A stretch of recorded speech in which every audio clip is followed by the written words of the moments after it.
Hello everyone and welcome back to Mr. Sleepy Crime. I know many of you enjoy listening to these stories as you fall asleep. So before you drift off, I'd love for you to leave a comment letting me know where in the world you're tuning in from. And if you're enjoying the story, don't forget to like and subscribe. It really helps the channel grow.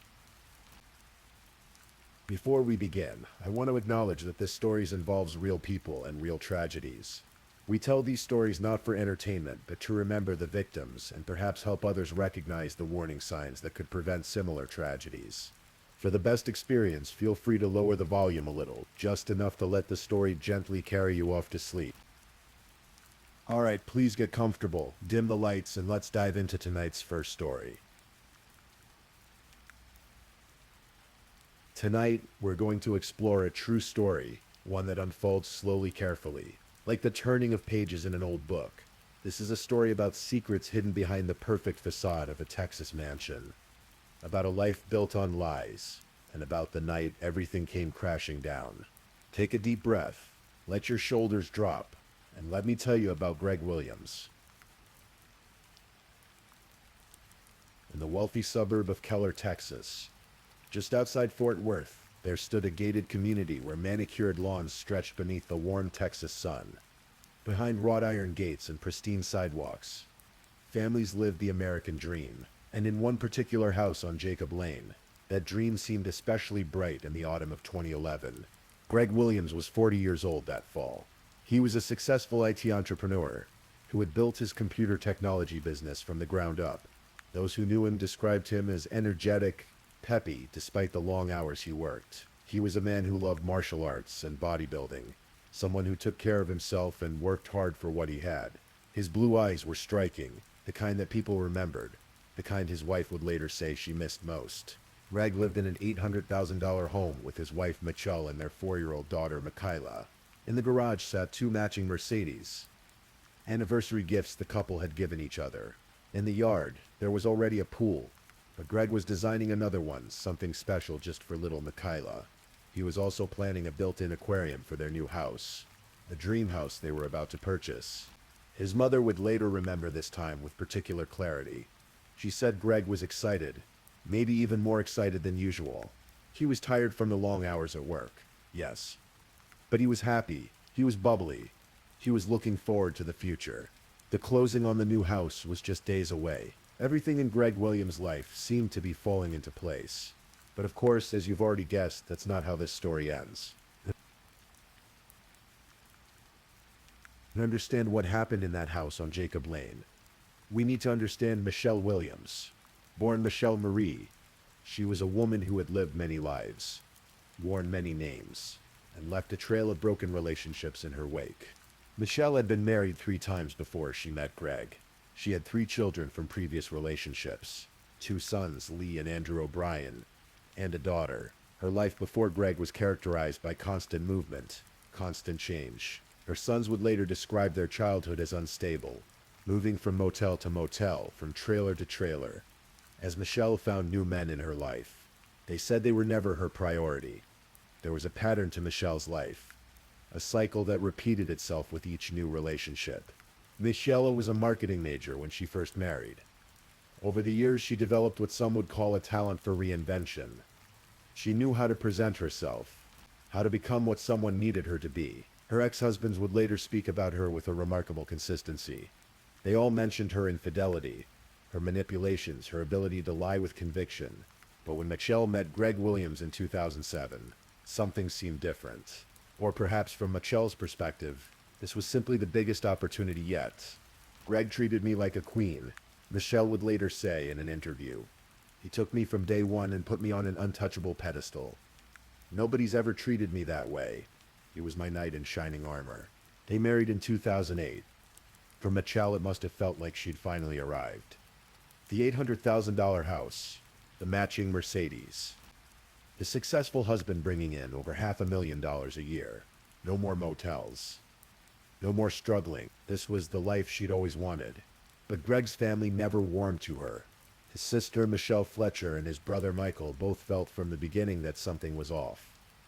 Michael was there on Greg and Michelle's first date, and what he witnessed at the nightclub afterward left him uncomfortable. He would later struggle to describe her behavior on television without being crude. His sister was more direct. She simply didn't like Michelle from the very start. Greg's sons from Michelle's previous relationships had their own complicated feelings. Her older son, Lee, would later say he hated Greg. He didn't use that word lightly, but he genuinely hated him. He said Greg was a horrible human being. Andrew, the younger son, agreed. They described a dark side to Greg. Parties where dangerous-looking people showed up. Men with the outline of pistols visible in their pants. But they also saw something else. The way their mother was with money. The way she spent as fast as Greg could earn. Still, on the surface, everything looked perfect. The happy couple. The beautiful daughter. The dream house in the making. And then came August of 2011. On August 12, 2011, Greg Williams took out a new life insurance policy. It was for $150,000 through Gerber Life Insurance Company. The beneficiary was listed as his 4-year-old daughter, Michaela. This policy had a clause in it, something called a suicide clause. It stated that if the insured person died by suicide within 2 years of obtaining the policy, no benefits would be paid. This is standard practice in the insurance industry, designed to prevent people from taking out policies with the intention of immediately taking their own lives. But this wasn't the only life insurance policy on Greg's life. There were 3 in total. The second was another policy for $150,000. With Garden Life Insurance Company, obtained back in May of 2008, shortly after Greg and Michelle married. Michelle was the beneficiary on this one, and it too had a 2-year suicide clause. The third policy was the largest, $500,000. With Pavonia Life Insurance, formerly Household Life Insurance. This one had been obtained in January of 2009. Michelle was the beneficiary, and like the others, it came with a 2-year suicide clause. Altogether, the policies totaled $800,000. Michelle stood to collect $650,000 of it. Just 2 months after that newest policy was purchased. Everything would change. October 13th, 2011 was a Thursday. In 2 days, Greg and Michelle were scheduled to close on their new dream house. The swimming pool design was nearly finalized. The aquarium plans were coming together. Everything was moving forward. That night, as was often the case, Michelle said she fell asleep on the couch in the living room, with little Michaela beside her. Greg went to bed in the master bedroom, exhausted from another long day of work. At approximately 4:40 in the morning, the Keller Police Department received a 911 call. The dispatcher could hear panic in the caller's voice. Michelle Williams reported that an intruder had broken into their home. He had hit her. He had shot her husband. He might still be in the house. Police arrived quickly at the home on Jacob Lane. The gate logs showed only one vehicle had entered the subdivision in the hours surrounding the call. It belonged to the newspaper delivery person. When officers entered the Williams residence, they found a disturbing scene, but not the one Michelle had described. Greg Williams lay in his bed, shot in the right temple. A single shell casing was found nearby.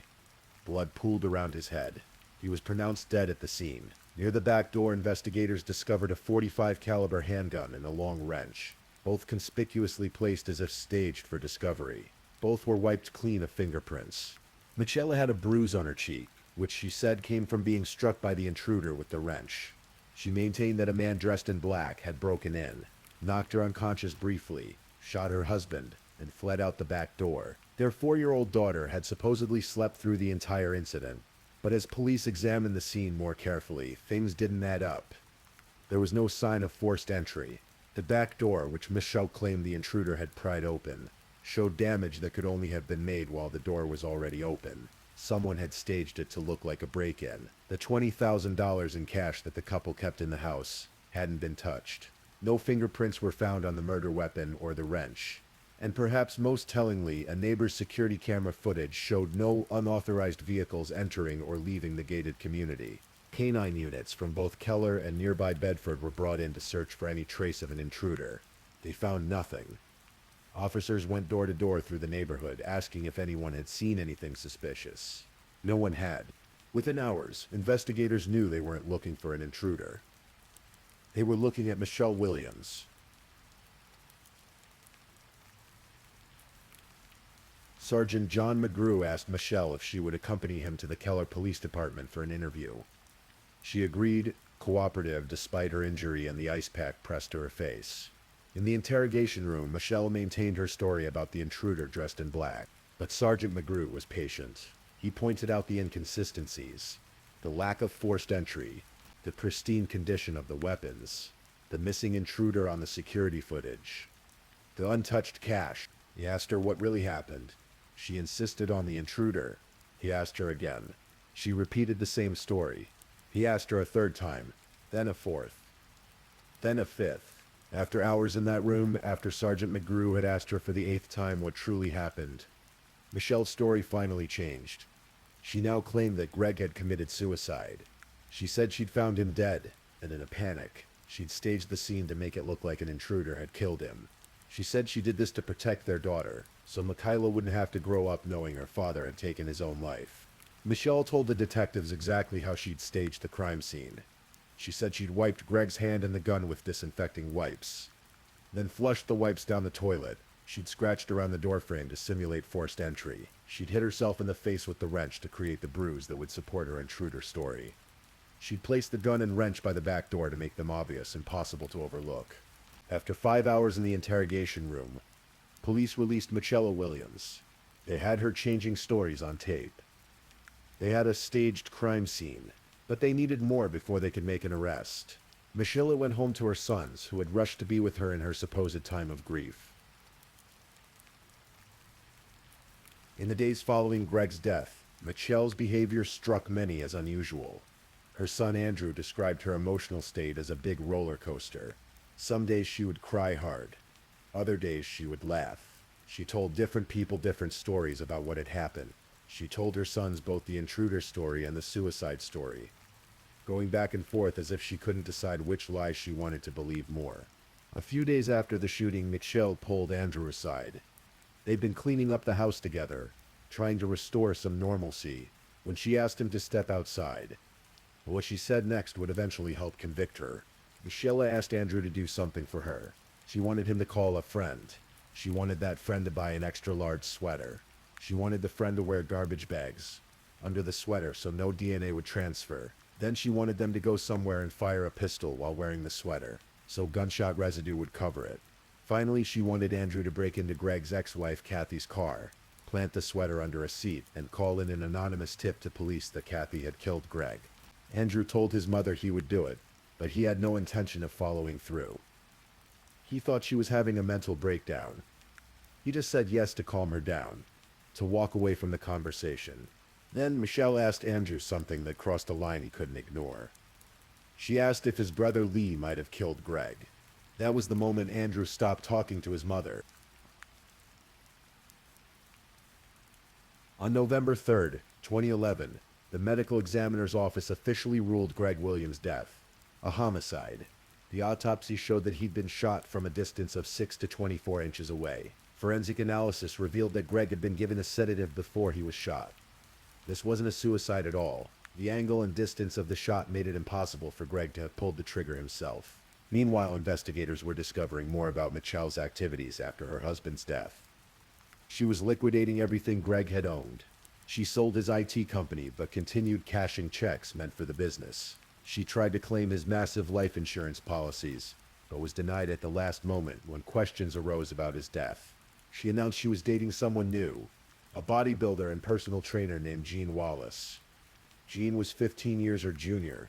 More significantly, he was Lee's best friend, a frequent guest in Greg's home during his lifetime. Within months of Greg's death, Michelle and Gene had opened a fitness business together in Bedford. Michelle had also adopted a new name. She was now going by Shelley Williams, reinventing herself once again. The Fort Worth Star-Telegram featured Shelley and Gene in a promotional video for their fitness business, just 3 months after Michelle had been indicted for murder. The newspaper made no connection between accused murderer Michelle Williams and fitness instructor Shelley. According to court documents, Michelle also tampered with her ankle monitor while out on bond. She worked at a sports bar and then at what was euphemistically described as a gentleman's club. Data from her ankle monitor showed she never visited a doctor's office despite telling court officials she was pregnant. On January 9th, 2012, nearly 3 months after Greg's death. Michelle Williams was arrested and charged with murder. She also faced charges of making a false report to police and tampering with physical evidence. Her bail was set at $522,000, but was later reduced to $82,000. She bonded out after just 1 week. In July of 2012, a Tarrant County grand jury indicted Michelle on charges of murder and tampering with evidence in the shooting death of her husband. Lead prosecutor Jack Strickland had a problem. He believed absolutely that Michelle had murdered Greg, but his case had weaknesses. The Keller Police Department was relatively inexperienced with murder investigations, and they'd made mistakes at the crime scene. There was cross-contamination between the bedding and Greg's body. When Greg had been transported to the medical examiner's office, he'd simply been wrapped in the sheets from the bed. There was no DNA evidence linking Michelle to the murder. She'd cleaned it all up herself. Worried about these holes in his case, Strickland offered Michelle a plea bargain. Rather than face trial for murder, she could plead guilty to 2 lesser charges: tampering with evidence and deadly conduct, which Texas law defines as wielding a weapon irresponsibly. The deal would result in an 18-year sentence, with the possibility of parole after 6 years. In the summer of 2014, Michelle accepted the plea deal. She pleaded guilty to both charges. All that remained was the formal sentencing hearing. Then something unexpected happened. Before Judge Scott Wish could formally sentence her, Michelle Williams granted an interview to the CBS News program. 48 Hours, the show was doing a story on her case, and Michelle agreed to speak with correspondent Peter Van Sant from her jail cell. During that jailhouse interview, Michelle contradicted everything she'd agreed to in her plea deal. She told Van Sant she was innocent of all charges. She said she'd only taken the plea deal because she was hoping for a short sentence so she could be reunited with her daughter, Michaela. She said she was confident she'd make parole when first eligible. When Judge Wish learned about this interview and Michelle's claims of innocence, he was furious. The entire point of a plea deal is that the defendant accepts responsibility. Michelle had just announced to a national television audience that she'd done no such thing. In February of 2014, Judge Wish threw out the plea agreement entirely. The murder charge was reinstated. Michelle Williams would go to trial, after all. The 48 Hours episode that had aired in April 2014 had just turned Michelle's life upside down, and perhaps in a way it had finally brought her to justice. In September of 2014, 3 years after Greg's death, Michelle Williams went on trial for murder. The jury would hear testimony from dozens of witnesses about her character, her lies, her manipulations, and the evidence against her. The prosecution's first witness was Andrew O'Brien, Michelle's younger son. He told the court about his mother's request that he frame Greg's ex-wife for murder. He described the elaborate scheme with the sweater, the garbage bags, the planted evidence. He told them how she'd asked if his brother Lee might have killed Greg. The courtroom sat in stunned silence. Andrew also revealed something else. 2 days before Greg died, Michelle's nephews Trace and Tyler recalled that Michelle had joked about killing Greg and moving to Mexico with his insurance money. 48 hours later, Greg was dead. The prosecution laid out their theory. Michelle had married Greg for his money. She'd spent extravagantly faster than even Greg's successful business could sustain. She'd taken out life insurance policies on him, with herself as the primary beneficiary. When she'd purchased that final policy in August 2011, she'd started planning. The prosecution pointed out that Michelle had purchased a magazine called Paladin Press while living in Colorado with Greg. This publication detailed assassination techniques, how to change identities, killing methods, and information about poisons. They argued this showed premeditation. They explained how Michelle had administered a sedative to Greg, waited until he was unconscious in bed, then shot him in the temple from close range. She'd staged the crime scene to look like a burglary. She'd wiped away evidence. She'd rehearsed her story about the intruder in black. The defense attorneys tried to convince the jury that Greg had actually committed suicide and that Michelle had simply panicked and covered it up. They pointed out that Greg was bringing in over $800,000 in 2011. Why would Michelle kill him when he was earning more than double what the insurance payout would be? They criticized the physical evidence and the handling of the investigation. They argued that it was possible for Greg to have shot himself from that angle. They said their client was no career criminal, that this wasn't something she'd had time to think about. that she'd simply panicked. But the prosecution had one more piece of evidence to present: the 48 Hours episode itself. They played excerpts for the jury, showing Michelle's own words contradicting her guilty plea, watching her tell the world she was innocent while her sons and Greg's family suffered. Michelle Williams never took the stand to explain her many changing stories. Without her testimony, the defense faced an uphill battle. After 7 hours of deliberation, on September 29, 2014, the jury reached their verdict: guilty of murder, guilty of tampering with a firearm.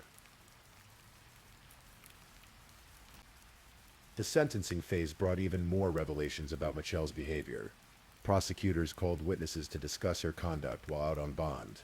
She'd faked a pregnancy, claiming she was expecting twins with Jean Wallace, possibly to delay proceedings. When Judge Wish learned she'd lied about the pregnancy, he'd hauled her back to court. She'd tampered with her GPS monitor. She'd taken a secret beach vacation with her boyfriend while supposedly grieving and awaiting trial. The jury deliberated for about 2 hours on her sentence. On September 30th, 2014, they handed down their decision: 60 years in prison for murder, 10 years for tampering with a firearm. To be served concurrently, Michelle would have to serve a minimum of 30 years before being eligible for parole. She would be 75 years old. The judge noted the irony. The plea deal Michelle had rejected would have given her just 18 years, with possible parole after 6.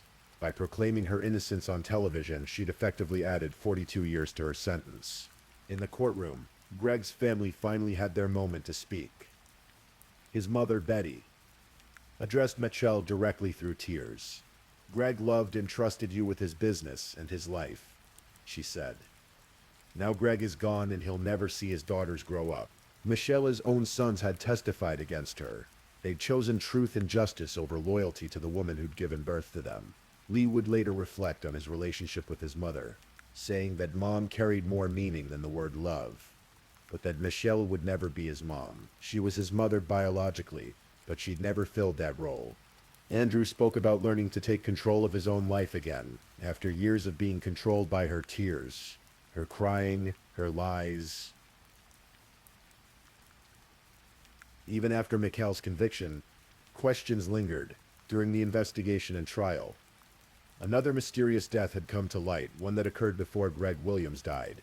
In August of 2010, a man named Bryn Fletcher was found dead in Ellis County, Texas. He'd been shot and police ruled it a suicide within 1 week. Bryn Fletcher was Greg Williams' brother-in-law.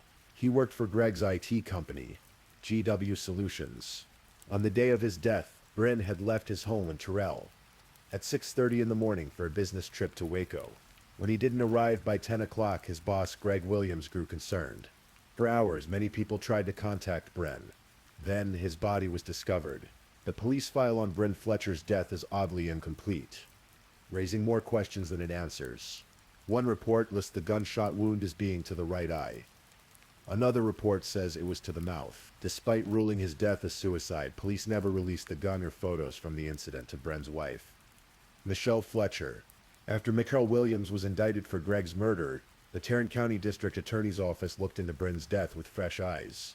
An investigator examined the gun to rule it out as a possible murder weapon in Greg's case. Michelle Fletcher was told they were keeping the gun in case new evidence emerged suggesting Bryn's death wasn't suicide, but murder. The timing was troubling. Bryn Fletcher died in August 2010. Greg Williams died in October 2011. Just 14 months later, both men were connected to Michelle Williams. Both deaths involved gunshots. Both were initially questioned as potential suicides, though Michelle Williams was never charged in connection with Bryn Fletcher's death, and authorities have not officially connected the two cases. The questions remain. The Ellis County Sheriff's Office has stated they have no plans to reopen Bryn's case. Through her lawyer, Michelle Williams has denied any involvement in Bryn Fletcher's death. But the shadow of doubt lingers over that earlier death, a dark prologue to the murder that would finally bring Michelle Williams to justice. Today, Michelle Williams remains incarcerated at the Mountain View Unit in Gatesville, Texas. She is serving her 60-year sentence for the murder of Greg Williams.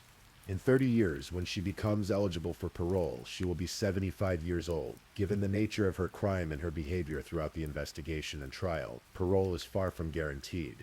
Her daughter, Michaela, who was 4 years old when her father was murdered, is now a teenager. She lost her father to violence and her mother to prison. The swimming pool Greg was designing for her was never built. The aquarium never installed. The new dream house never became their home. Greg's family continues to advocate against Michelle's eventual parole. They maintain a presence in parole opposition groups, determined that Greg's killer will serve significant time for taking his life. His mother, his siblings, his daughters from a previous marriage, they all carry the weight of his absence. Lee and Andrew O'Brien have worked to rebuild their lives apart from their mother's influence.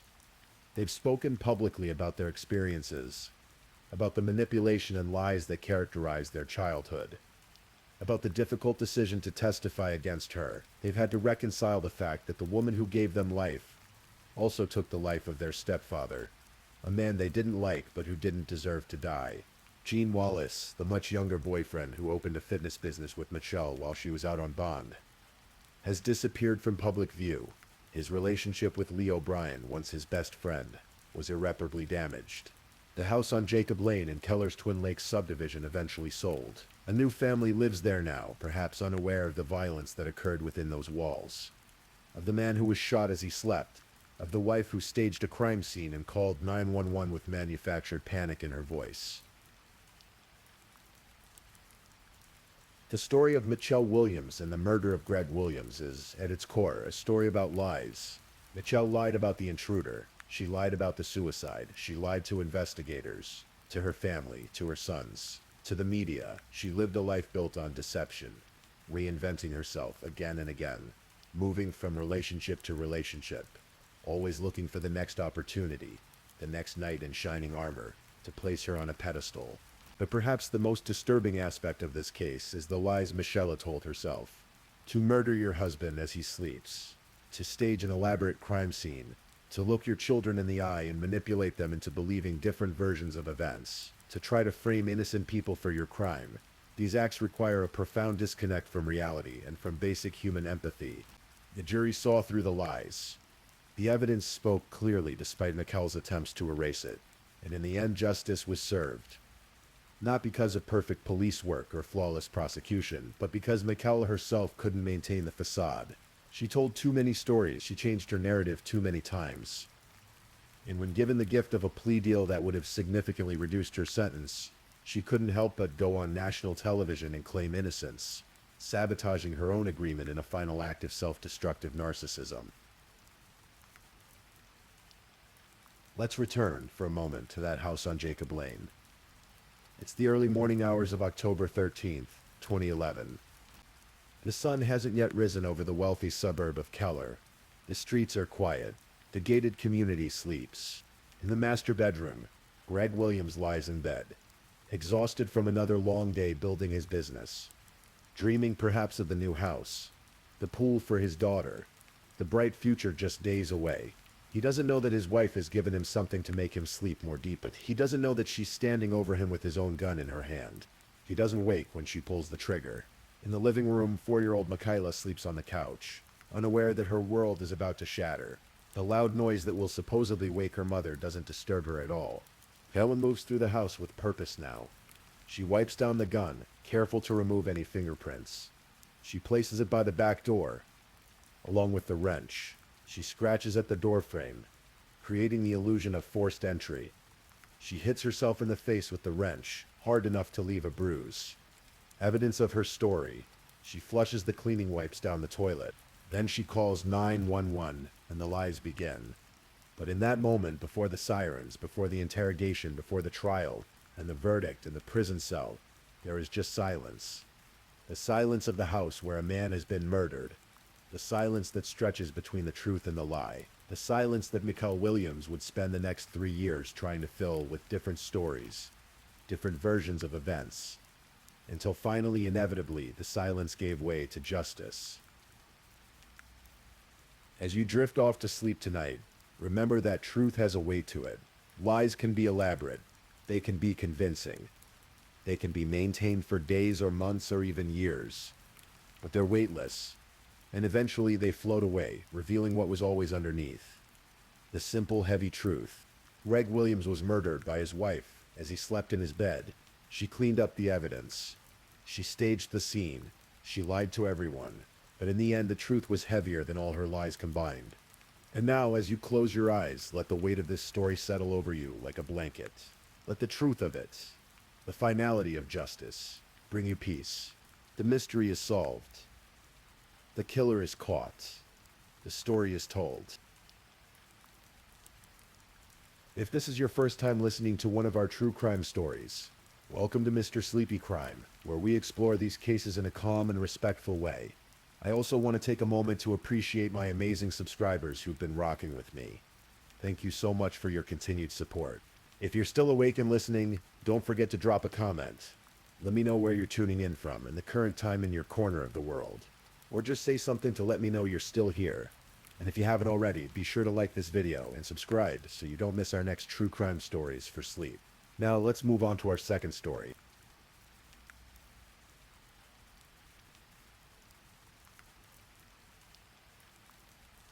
Story 2. Tonight's story is one of those that reminds us how fragile life can be, how quickly everything can change in a single moment.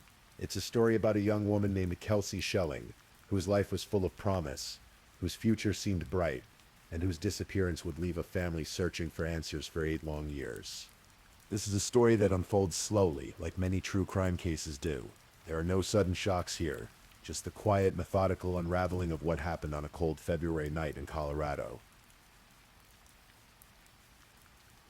Kelsey Jean Schelling was born on February 18th, 1991 in Colorado. She grew up in a world that, like many childhoods, had its share of complications. Her parents, Doug Schelling and Laura Saxton, divorced when Kelsey was a teenager, and the young girl found herself navigating the emotional turbulence that often comes with family separation. Those who knew Kelsey described her as bubbly. That word came up again and again when people spoke about her. Bubbly, spirited, personable, fun-loving. She had one of those personalities that filled a room. There was nothing quiet about Kelsey, her friends would say. She was the kind of person who made you feel seen, who was genuinely interested in people, who lit up when she talked to you. Kelsey had studied psychology at Northeastern Junior College in Colorado. She was curious about people, about what made them tick, about the complexities of the human mind. Perhaps this stemmed from her own struggles, because beneath that bubbly exterior, Kelsey had wrestled with darkness. After her parents' divorce, depression crept into her life. As a teenager, she attempted to take her own life. Years later, when she was 19, she tried again. One evening, she called her close friend and coworker, Allie Cox, and simply said she needed help. Allie rushed over to find that Kelsey had taken too many pills.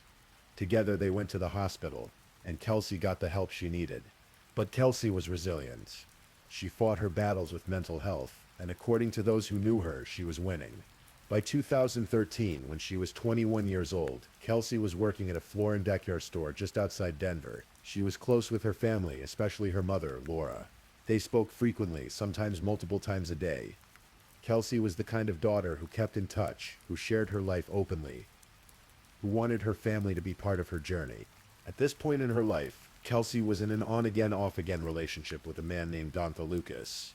Dante was from Pueblo, Colorado, a city about 2 hours south of Denver.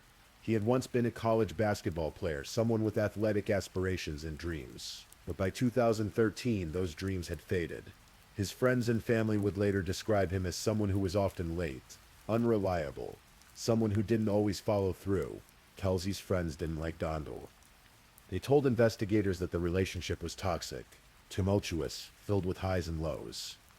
They said Dante was degrading to Kelsey, that he used her for money, for her apartment, for her car. Some friends reported that Dante had been physically abusive, that he'd pushed Kelsey when he was angry. One friend recalled that Kelsey had once called out of work because she had bruises on her neck. She claimed at the time that her father had caused them, but investigators would later determine her father had been hours away when the incident allegedly occurred. The question remained, who had hurt Kelsey? But despite all of this, despite the warnings from friends, despite the red flags, Kelsey loved Dante. She loved him unconditionally. She confided in her friends that Dante didn't feel the same way about her, that his feelings were inconsistent, that he could be cold, but she held on to hope that things would change, that love would be enough. On February 4th, 2013, Kelsey's life took a significant turn. That morning she had an appointment with an obstetrician. She was 8 weeks pregnant. The pregnancy had been unexpected.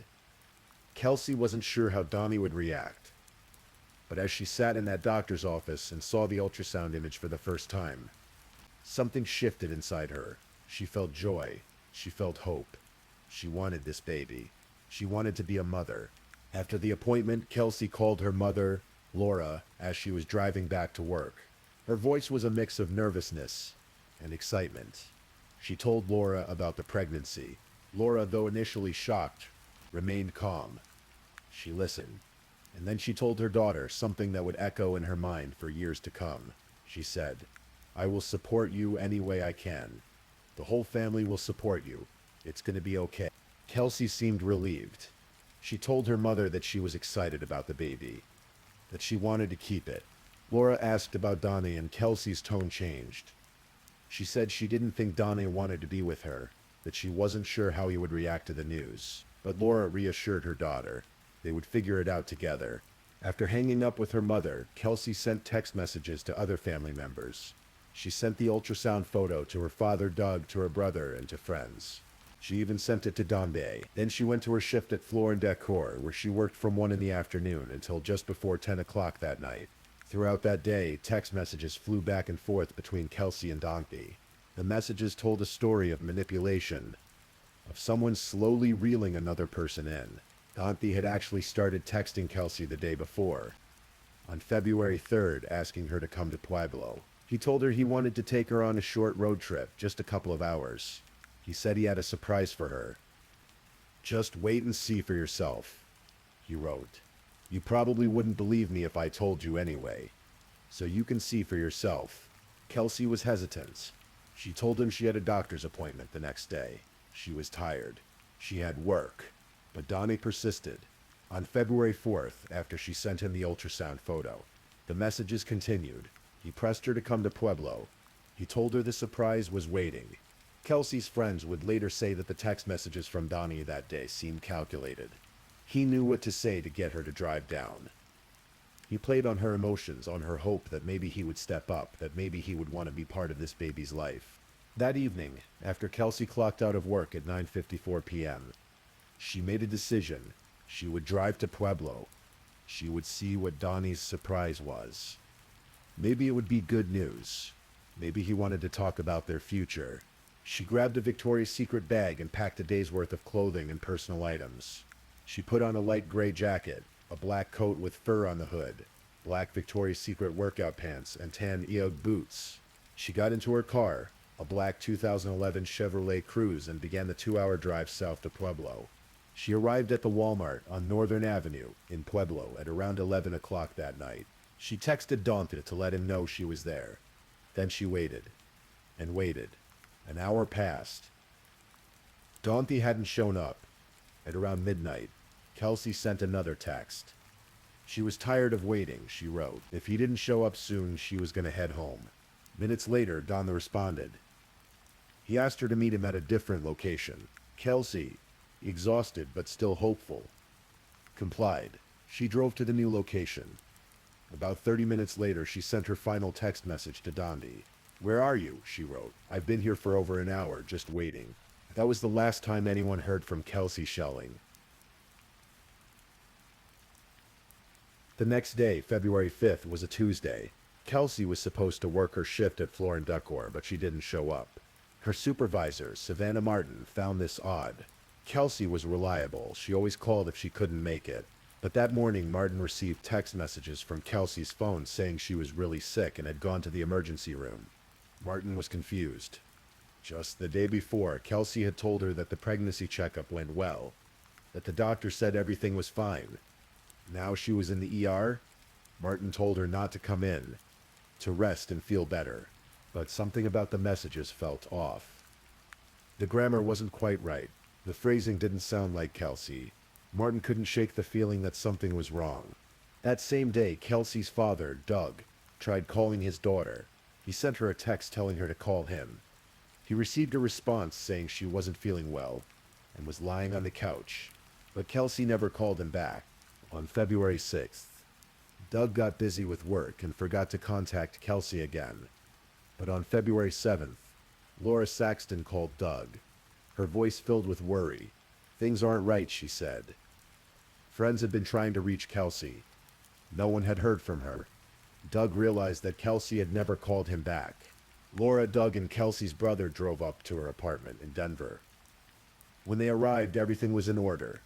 The apartment was clean. There were no bags packed, no signs of a struggle, no indication that Kelsey had planned to leave. It looked like she had stepped out with the intention of coming back. That's when they called the Denver Police Department and filed a missing persons report. Laura immediately reached out to Don DeLucas. She asked if he knew anything about Kelsey's whereabouts. Don had told her that he had seen Kelsey on the night of February 4th. They had met up around 2 or 3 in the morning, he said. She seemed fine when they parted ways. He mentioned that Kelsey might have gone to California. She had lived there briefly the year before and loved it, he explained. So maybe she went back. Laura thanked him and asked him to reach out if he heard from Kelsey. A little while later, Don had called Laura back. He said he had heard from Kelsey. She had called him from a private number. She didn't have her phone, but she said she would be getting in touch soon. But days passed and there was no word from Kelsey. No calls, no texts, no activity on her bank accounts or social media. Her phone's battery died on February 7th, and after that, there was nothing. Investigators began piecing together what had happened. They pulled Kelsey's cell phone records and discovered that on the night of February 4th, her phone had traveled to the same location in Pueblo as Dante's phone. The two phones had been in the same place at the same time. Then came a significant discovery. Surveillance footage from a Walmart in Pueblo showed Kelsey's car pulling into the parking lot around noon on February 5th, the day after she disappeared. But Kelsey wasn't driving. A male figure was behind the wheel. The car stayed in the parking lot until the morning of February 6th, when another unidentified man got into the vehicle and drove it away. On February 7th, surveillance cameras at St. Mary Corwin Hospital in Pueblo captured someone parking Kelsey's car in the hospital parking lot and walking away. The car was left there, abandoned. On February 14th, 10 days after Kelsey disappeared, police found her car at the hospital. Inside, they discovered her belongings. Her birth certificate, her passport, items she would never have left behind if she had planned to disappear on her own. And there was more evidence that pointed to Donley. Bank records showed that on the morning of February 5th, someone used Kelsey's ATM card to withdraw $400. Surveillance footage from the bank showed Donley Lucas using the card. The Pueblo Police Department took over the investigation from Denver. Since the evidence suggested Kelsey was last seen in Pueblo, detectives focused on Don DeLucas. He was the last person known to have seen Kelsey. He had her car. He had used her ATM card. And the text messages sent from Kelsey's phone after she disappeared didn't sound like her. In the days following Kelsey's disappearance, someone continued to send messages from her phone. They told friends and family that she was sick, that she was fine, that she just needed time. But those who knew Kelsey said the messages didn't match her voice, her style, her way of speaking. On February 12th, 8 days after Kelsey vanished, Pueblo police interviewed Don DeLucas for the first time. He admitted to seeing Kelsey on the night of February 4th. He said they met up around 2 or 3 in the morning, talked for a bit, and then she left. He claimed he didn't know where she went after that. Detectives asked him about the ATM withdrawal. Don said he couldn't remember or that he was under the influence of drugs and alcohol that night. He denied having anything to do with Kelsey's disappearance. But investigators didn't believe him. The evidence was mounting. Cell phone records showed that both Dante's and Kelsey's phones had pinged off a tower near Beulah, a rural area outside Pueblo, on the night she disappeared. Later, investigators would speculate that this might have been where Dante disposed of Kelsey's body. Still, without a body, without physical evidence of a crime, the case stalled. For years, it remained classified as a missing persons case. Kelsey's family never stopped searching. They organized community searches, They put up billboards. They offered a $50,000 reward for information leading to Kelsey's whereabouts. Laura Saxton created a Facebook page called Help Find Kelsey, which became a hub for updates and pleas for information. In 2015, frustrated by the lack of progress, Kelsey's parents filed a lawsuit against the Pueblo Police Department and the Lucas family. They alleged that the investigation had been mishandled, that police had obstructed the case. The lawsuit was ultimately dismissed, but it put pressure on law enforcement to take another look at the case. In 2017, the Colorado Bureau of Investigation decided to take a fresh look at the Kelsey Schilling case. They reviewed all the evidence, conducted new interviews, and followed up on leads. And as they dug deeper, everything kept pointing back to Donna Lucas. In November 2017, Dantas was arrested on unrelated aggravated robbery charges. While he was in custody, investigators continued to build their case. Then in December 2017, nearly 5 years after Kelsey disappeared, Danta Lucas was charged with first-degree murder. The news was a bittersweet moment for Kelsey's family. Laura Saxton said she was grateful that the district attorney saw this as first-degree premeditated murder. But it wasn't Kelsey. It wasn't her daughter coming home. Over the next few years, as the case made its way through the legal system, prosecutors worked to build a case against Danta Lucas without a body, without a crime scene, without a clear cause of death. It was an uphill battle. In 2017, police conducted excavations in the backyard of a home where Dondi had lived in 2013. They dug for 2 days, searching for any sign of Kelsey. They found nothing. Investigators also explored the possibility that Kelsey's body had been disposed of in the Southside landfill in Pueblo. A retired police officer from Texas, Lee Reed, who specialized in landfill searches, was brought in to assess the situation, but without being able to trace a specific trash truck to the incident. Reed said he wouldn't have been able to accurately search the landfill. Decomposition doesn't occur in landfills, he explained, which meant that if Kelsey's body was there, it might still be preserved, but finding it would be nearly impossible without more information. The case rested on circumstantial evidence, cell phone records, surveillance footage, text messages, witness testimony. Investigators believed that Donson had strangled Kelsey after luring her to Pueblo. The theory was that he didn't want the baby, didn't want the responsibility, and saw Kelsey's pregnancy as a threat to his freedom. The lack of a murder weapon supported the strangulation theory, but there were complications. During the investigation, a woman named Roxanne Martinez came forward. She told police that Donnie had confessed to her that he killed Kelsey. Martinez was prepared to testify for the prosecution, to tell the jury what Donnie had told her. But on February 25th, 2021, just days before she was scheduled to testify, Roxanne Martinez was shot and killed in Denver. She was found lying in the street at the intersection of East Kenyon Drive and South Wabash Street at 11 o'clock at night. Her death was ruled a homicide. The timing seemed suspicious. Martinez's family believed her murder was connected to the trial, but Denver police investigated and determined that her death was unrelated to the Danta Lucas case. The person responsible for Martinez's murder was never publicly identified, and her death remains a tragic and unresolved loss. Despite losing a key witness, prosecutors pressed forward. They had dozens of other witnesses, hundreds of pieces of evidence, and a story that, while circumstantial, painted a clear picture of what had happened.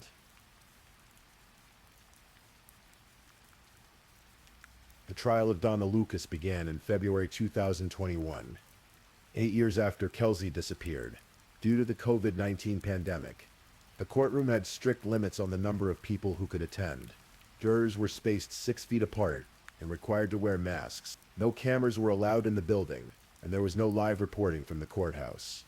The prosecution's opening statement was direct. "This is not a missing persons case," they told the jury. "It is a homicide case." They argued that Danta Lucas had lured Kelsey to Pueblo over the course of several days because he had an interest in making sure she did not carry the baby. They said Kelsey was murdered on February 4th or in the early morning hours of February 5th. The prosecution compared Dante to a puppet master, someone who skillfully manipulated Kelsey into making the 2-hour drive despite her exhaustion and skepticism. They promised that the evidence would show cell phone records, text messages, surveillance footage, and witness testimony that all pointed to one conclusion: Dante Lucas killed Kelsey Schelling.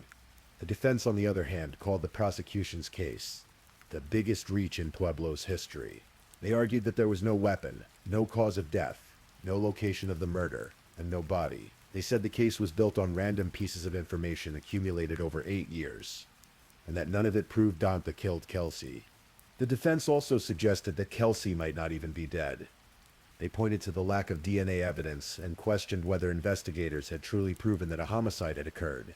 They even suggested alternative theories, including the possibility that Kelsey had left Pueblo to meet a drug dealer, though there was no evidence to support this claim.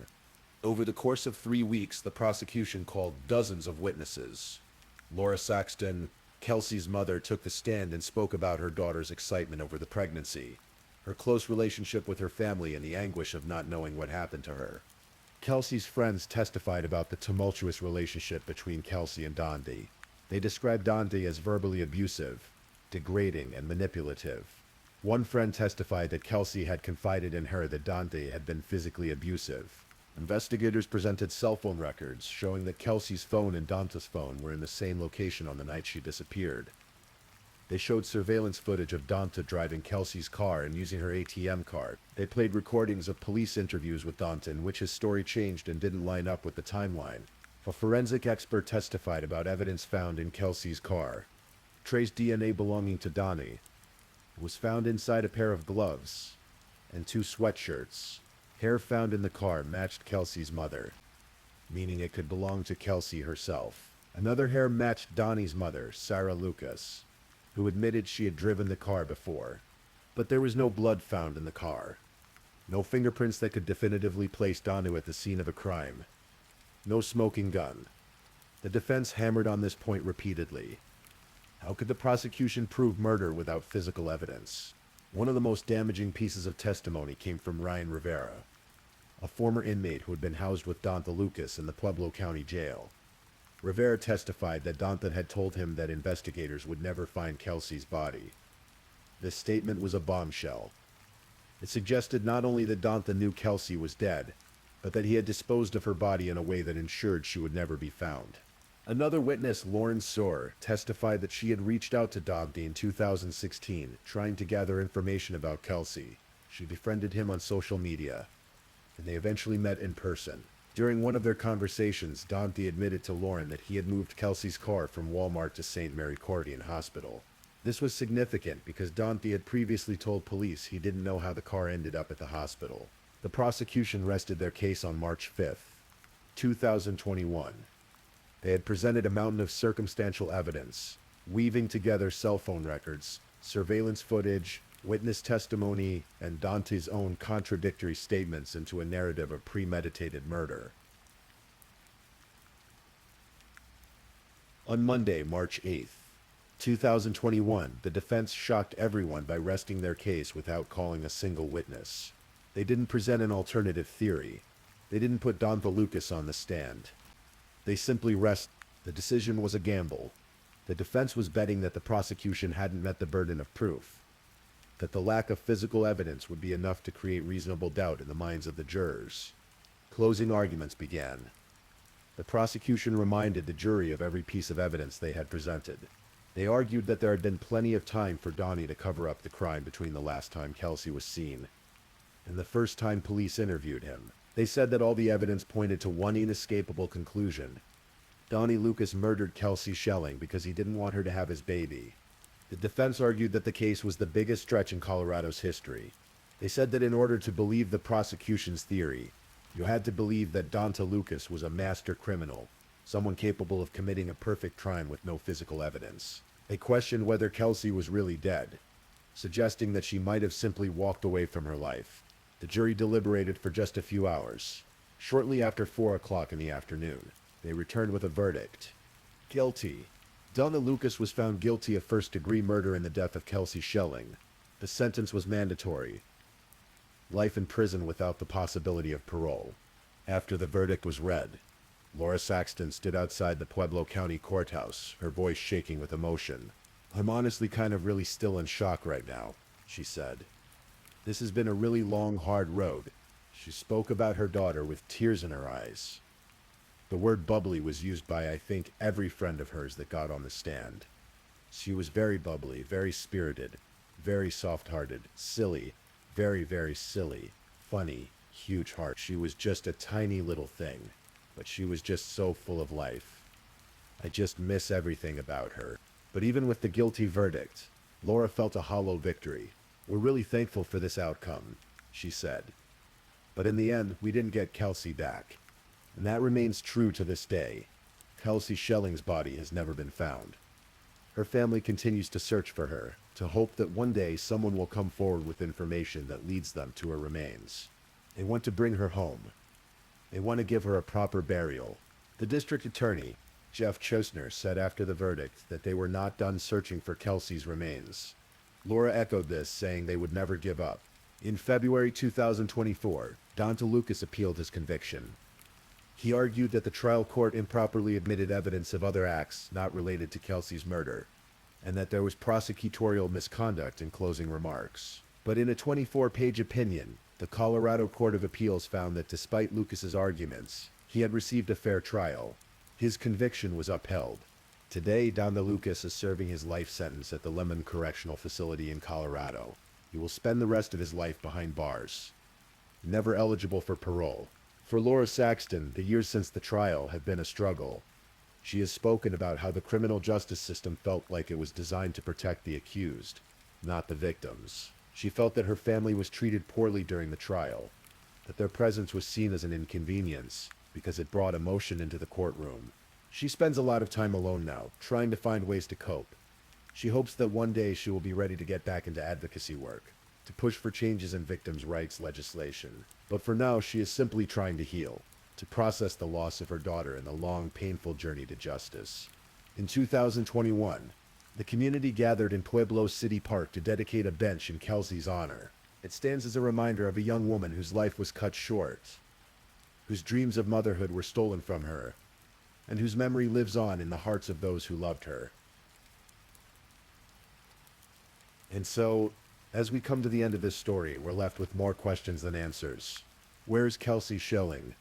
What did Don DeLucas do with her body? Will her family ever have the closure they so desperately seek? These questions may never be answered. But what we do know is this. Kelsey was loved. She was a daughter, a sister, a friend. She was bubbly and spirited and full of life. She wanted to be a mother. She wanted a future. And though her future was taken from her, her memory endures. Justice was served, even if it took 8 long years. Don DeLucas will spend the rest of his life in prison, paying for what he did. Kelsey's family continues to search for her. They ask that anyone with information, no matter how small, come forward. If you're out hiking in the Colorado wilderness, if you're exploring abandoned areas, if you see something that doesn't seem right, please report it. Because somewhere out there, Kelsey is waiting to be brought home.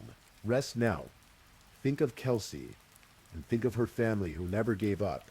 Think of Laura, who fought for 8 years to see justice done, who still fights every day to keep her daughter's memory alive. And as you drift off to sleep tonight, remember that even in the darkest stories, there is light, there is love, there is family, and there is hope that one day, Kelsey Schilling will finally rest in peace. If you're still awake and listening, check whether you've left your little goodnight comment.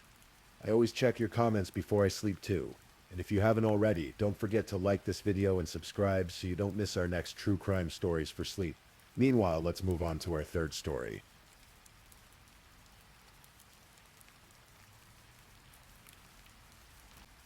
Story 3.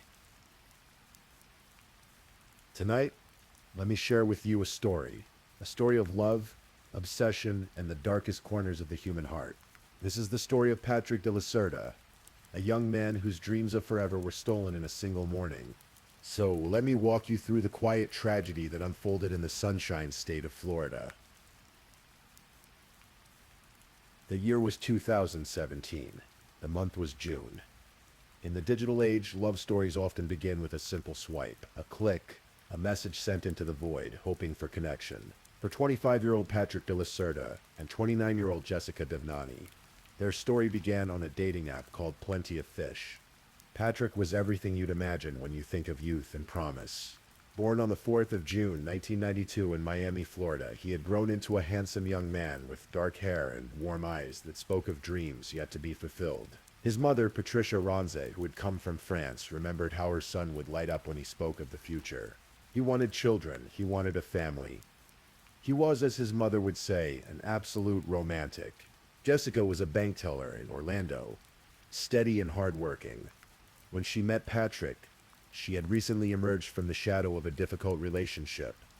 8 long years with a man who had left scars. She was only beginning to understand. But Patrick was different. He was genuine, uncomplicated, full of life. Their connection was immediate, electric, undeniable. Within months, they were inseparable, traveling together, exploring new places, building the foundation of what they both believed would be a forever kind of love. By December of that year, just 6 months after they'd met, Patrick knew what he wanted. He proposed to Jessica, and she said yes. In that moment, Patrick gave her a temporary ring, a promise that something more beautiful was coming. He had already begun designing a custom engagement ring, something special, something worthy of the woman he intended to spend his life beside. Patrick's father, Max de Lacerda, watched his son fall in love and recognized something genuine. He could see it in Patrick's eyes, in the way he spoke Jessica's name. And Patricia, calling from France, heard it in her son's voice over the phone when he told her, "Mom, this one is the one." The future stretched before them like an open road. They spoke of weddings, perhaps in West Palm Beach, perhaps in France where Patrick's mother lived. They spoke of children and growing old together. They spoke of all the beautiful, ordinary things that make up a life share. But there was someone else watching their happiness unfold. Someone who could not let go. Before Patrick entered her life, Jessica had spent 8 years in the orbit of a man named Gregory Bender. Their story had begun in 2009 when Jessica was young, just 21 years old, and Gregory was 42. A successful hedge fund manager living in an affluent neighborhood in Windermere, Florida, in a house worth $750,000. Gregory was charming when he wanted to be, sophisticated, well-educated. He could make Jessica feel like she was the center of his universe. But beneath that charm lived something darker. Jealousy, possessiveness, control. Jessica would later recall how early in their relationship, when she briefly dated someone else, Gregory's true nature revealed itself. He stalked the man. He found out where the man lived. He threatened to tie him up and harm him. These weren't idle threats spoken in anger. They were delivered with a chilling calmness that made them all the more terrifying. "I never feared what he could do to me," Jessica would later say, "but I feared what he could do to other men." Still, she stayed. The pattern is familiar to anyone who has studied relationships marked by control. The push and pull, the apologies, the promises to change. A few years into their relationship, Gregory proposed, and Jessica accepted. She wore his ring and believed in the future he painted for her. But Gregory had been keeping a secret, a profound one. In 2016, Gregory underwent a medical procedure. As he recovered in the ICU, Jessica decided to surprise him with a visit. When she walked into his hospital room, she found another woman at his bedside. The moment that followed changed everything. "I'm his fiancé," Jessica said, showing her ring. The other woman looked at her and held up her own hand. "I'm his wife," she said. Her name was Damora Sanchez, and she had been married to Gregory for years. Jessica's entire relationship, her engagement, her dreams of a future, all of it had been built on a foundation of lies. Gregory tried to explain it away. He told Jessica it was merely a marriage of convenience, a business arrangement so that Damora's son could attend better schools. He promised he would divorce Damora. He begged Jessica to stay. Against her better judgment, Jessica gave him an ultimatum: get divorced, or we're done. Months passed. Gregory made excuses. The divorce never came. In 2017, Jessica finally walked away. 1 month later, she met Patrick de Lacerda. When Gregory learned through Facebook that Jessica had moved on, that she was dating someone new, something inside him cracked. Or perhaps it had always been broken. And now the mask simply fell away. He began messaging Patrick directly on Facebook. Messages were clear, threatening, designed to intimidate. He told Patrick he knew where he lived. He said he would harm them both. On voicemails left for Jessica, his voice carried a sinister certainty. I'm giving instructions, and I'm going to have my plan put into action. Jessica tried to protect herself, and Patrick from Gregory's escalating threats. She went to a judge with evidence of his harassment, text messages, voicemails, documentation of his behavior. In December 2017, the judge granted Jessica a restraining order. Gregory was forbidden from contacting her. He was ordered to surrender his extensive gun collection to the Orange County Sheriff's Office. Patrick also tried to obtain a restraining order, but was denied. Still, he took precautions. Living with his father on a 9-acre property on the outskirts of Deltona, Patrick installed security cameras. He put up a proper gate at the entrance to the long, wooded driveway. There was even a sign instructing delivery drivers to call his father's cell phone before entering the property. For a few months, the harassment stopped. Gregory went silent. Jessica and Patrick allowed themselves to believe the worst was over. They focused on their wedding plans, on their future, on the life they were building together. Patrick finalized the design for Jessica's custom engagement ring and placed the order. Any day now it would arrive. Any day now he would get down on one knee again, this time with the ring he'd designed specifically for the woman he loved. But Gregory Bender had not gone away. He had simply gone underground. Because what Jessica and Patrick didn't know, what no one knew yet, was that Gregory had been planning something far more permanent than harassment. He had been planning murder. While Gregory and Jessica were still together, before everything fell apart, he had been married to Daymara Sanchez. She was the woman Jessica met in that hospital room. The woman whose ring matched Jessica's. The woman whose life had been entangled with Gregory's in ways she didn't fully understand. In December 2017, as her marriage to Gregory crumbled, Daymara was moving her belongings out of their shared home. As she packed, she came across a blue spiral notebook. It was Gregory's. Curious, she began to read. What she found chilled her to the bone. The notebook contained detailed plans, maps, diagrams, timelines. It described how to approach a property, how to enter and exit without being detected, how to commit murder, and at the center of this plan was a name, Patrick De La Cerda. When Daymara confronted Gregory about what she'd found, he laughed it off. It's just fantasy, he told her. I would never actually do anything like this. Daymara wanted to believe him. Fantasy was one thing, action was another. She dropped the subject and eventually moved out, trying to rebuild her own life. 2 months later, Patrick De La Cerda was dead. And when Daymara saw the news reports of a young man murdered in Deltona, Florida, the details sounded horrifyingly familiar. The way it happened, the location, the planning, it all echoed what she'd read in Gregory's notebook. But we're getting ahead of ourselves. Let me take you back to that Tuesday morning in February. Let me show you how carefully Gregory had prepared, how methodically he had transformed his dark fantasy into terrible reality. The morning of February 27, 2018 began like any other. For Jessica Devnani, she woke in her apartment in Orlando, exchanged good morning texts with Patrick, told him she loved him. He told her the same. She got ready for work at the bank, following the comfortable routine that structures all our lives. Patrick, 30 miles north in Deltona, woke on the property he shared with his father, Max. It was a peaceful place, 9 acres of lush Florida landscape, trees providing shade and privacy. The night before, Patrick had left Jessica a voicemail. His voice was warm, loving, ordinary, in the best way. I love you, good night, sweet dreams. In the morning I'll call you. I'll send you a text when I wake up, a little later. All right, love you, good night, bye. Neither of them knew it would be the last message she'd ever receive from him. At 6:13 that morning, while it was still dark, a vehicle left Gregory Bender's home in Windermere. Later, investigators would match this vehicle to surveillance footage from a neighbor's security camera. The vehicle traveled from Orange County toward Volusia County, toward Deltona, toward Patrick's home. Inside that vehicle was Gregory Bender, 50 years old, a man who couldn't accept that Jessica had moved on. He had purchased a burner phone, a disposable cell phone that couldn't be traced back to him easily.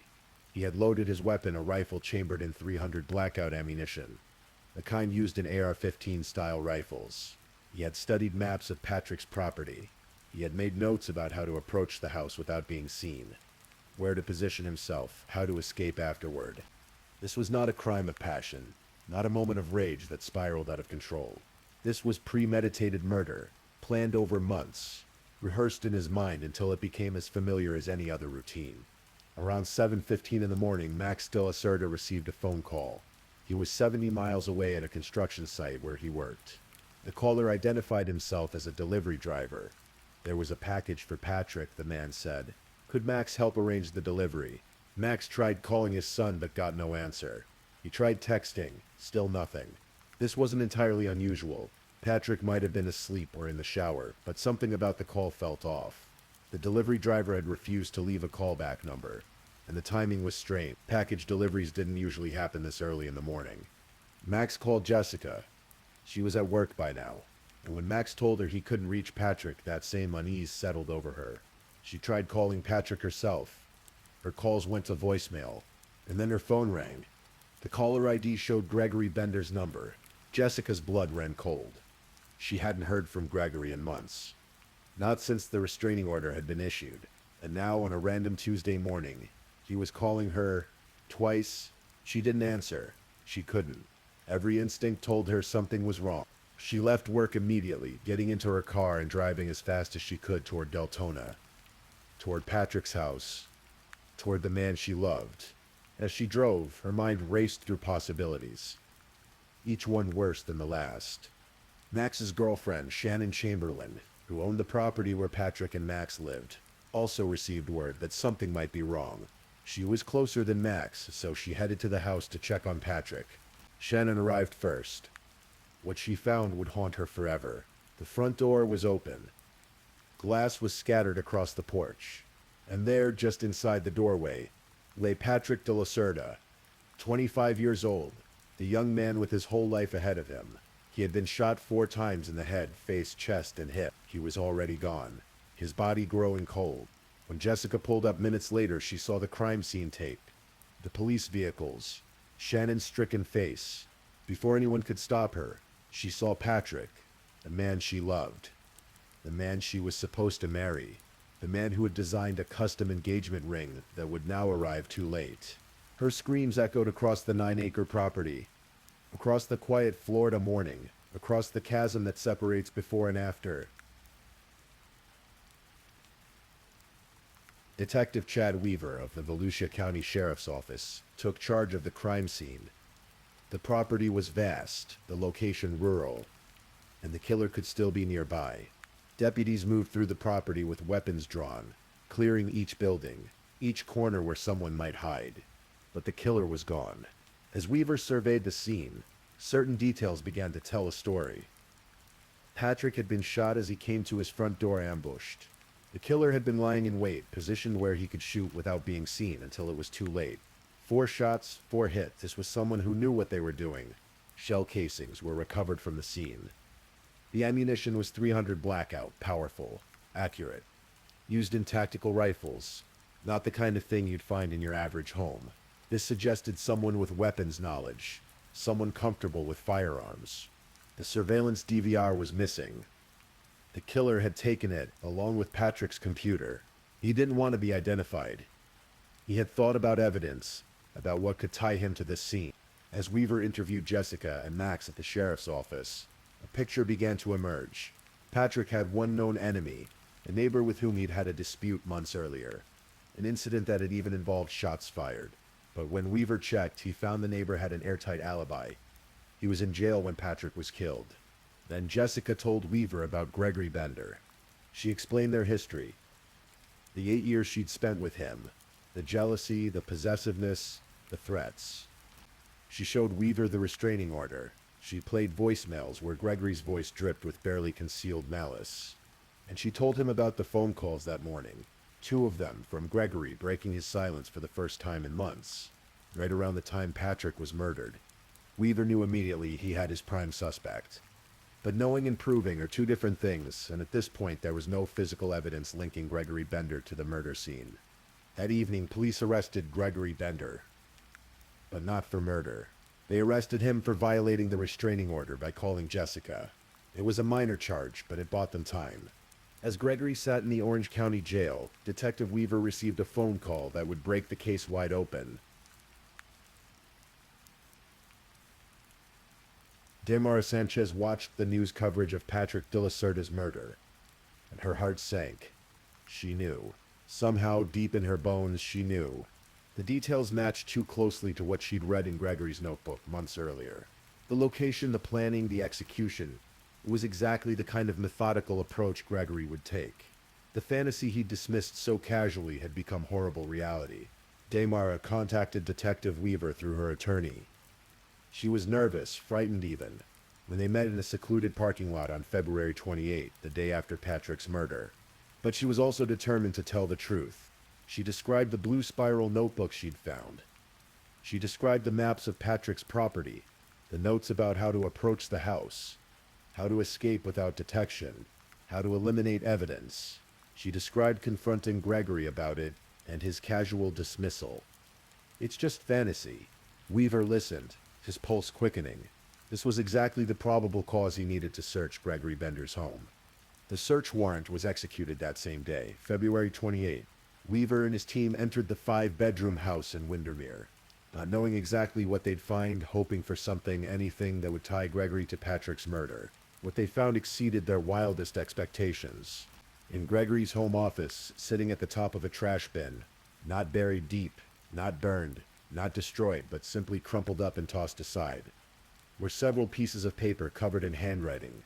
Gregory's handwriting. Detective Weaver stood there staring into that trash can, barely able to believe what he was seeing. "I was in shock," he would later recall. "There's no way we just found this murder plan."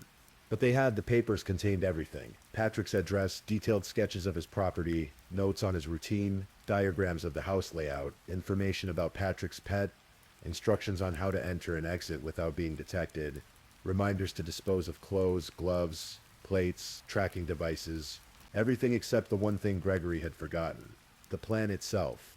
He had accounted for nearly every piece of evidence, every way he might be caught, but in that final cleanup, he had failed to destroy the very document that would convict him. The search also uncovered 300 blackout ammunition, the same type used to kill Patrick. A shell casing found in a drawer matched perfectly with casings recovered from the crime scene. Ballistics testing would later confirm that all the bullets were fired from the same weapon. Police also recovered Gregory's burner phone. Cell phone records showed it had remained at his house for weeks, powered off until the morning of February 27. That morning it traveled from Windermere to Deltona, placing Gregory at the scene of Patrick's murder. The burner phone had made exactly 2 calls, one to Gregory's personal phone and one to Max de la Cerda, the fake delivery driver call that lured Patrick to his front door. The evidence was circumstantial, yes. There was no murder weapon recovered, no DNA, no eyewitness placing Gregory at the scene. But the circumstantial evidence was overwhelming, a web of facts that all pointed in one direction. Less than 48 hours after Patrick's murder, Gregory Bender was charged with first-degree premeditated murder. Justice moves slowly. Patrick died in February 2018. Gregory Bender's trial didn't begin until May 2021, more than 3 years later. For Jessica, those years were a blur of grief and waiting. Patrick's family presented her with the engagement ring he designed for her during her 30th birthday celebration. 2 months after his death, she wore it constantly, not as a symbol of what was, but as a reminder of what should have been. The trial lasted 4 days.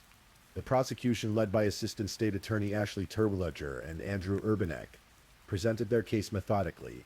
They called Jessica to testify. She was the star witness, describing Gregory's possessiveness, his threats, his inability to let her go. She read text to the jury where Gregory had threatened Patrick. She played voicemails where his voice carried that chilling certainty. She explained the phone calls on the morning of the murder, how she knew immediately something was wrong. The defense tried to undermine Jessica's credibility.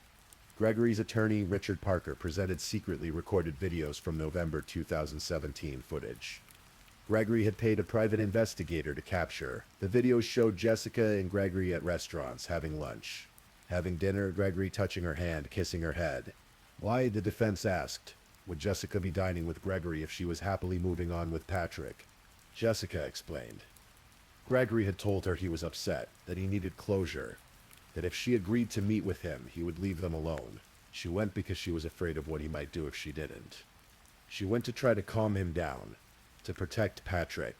The defense argued that everything in Gregory's notebook was just fantasy, that people shouldn't be convicted for their worst thoughts simply because they wrote them down.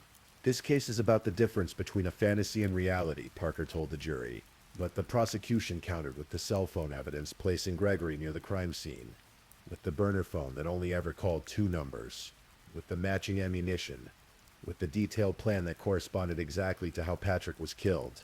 Dame Mora testified about finding the notebook, about Gregory's dismissive response when she confronted him. Detective Weaver testified about the investigation, about finding the crumpled papers in the trash bin, about how every element of the written plan matched the actual murder.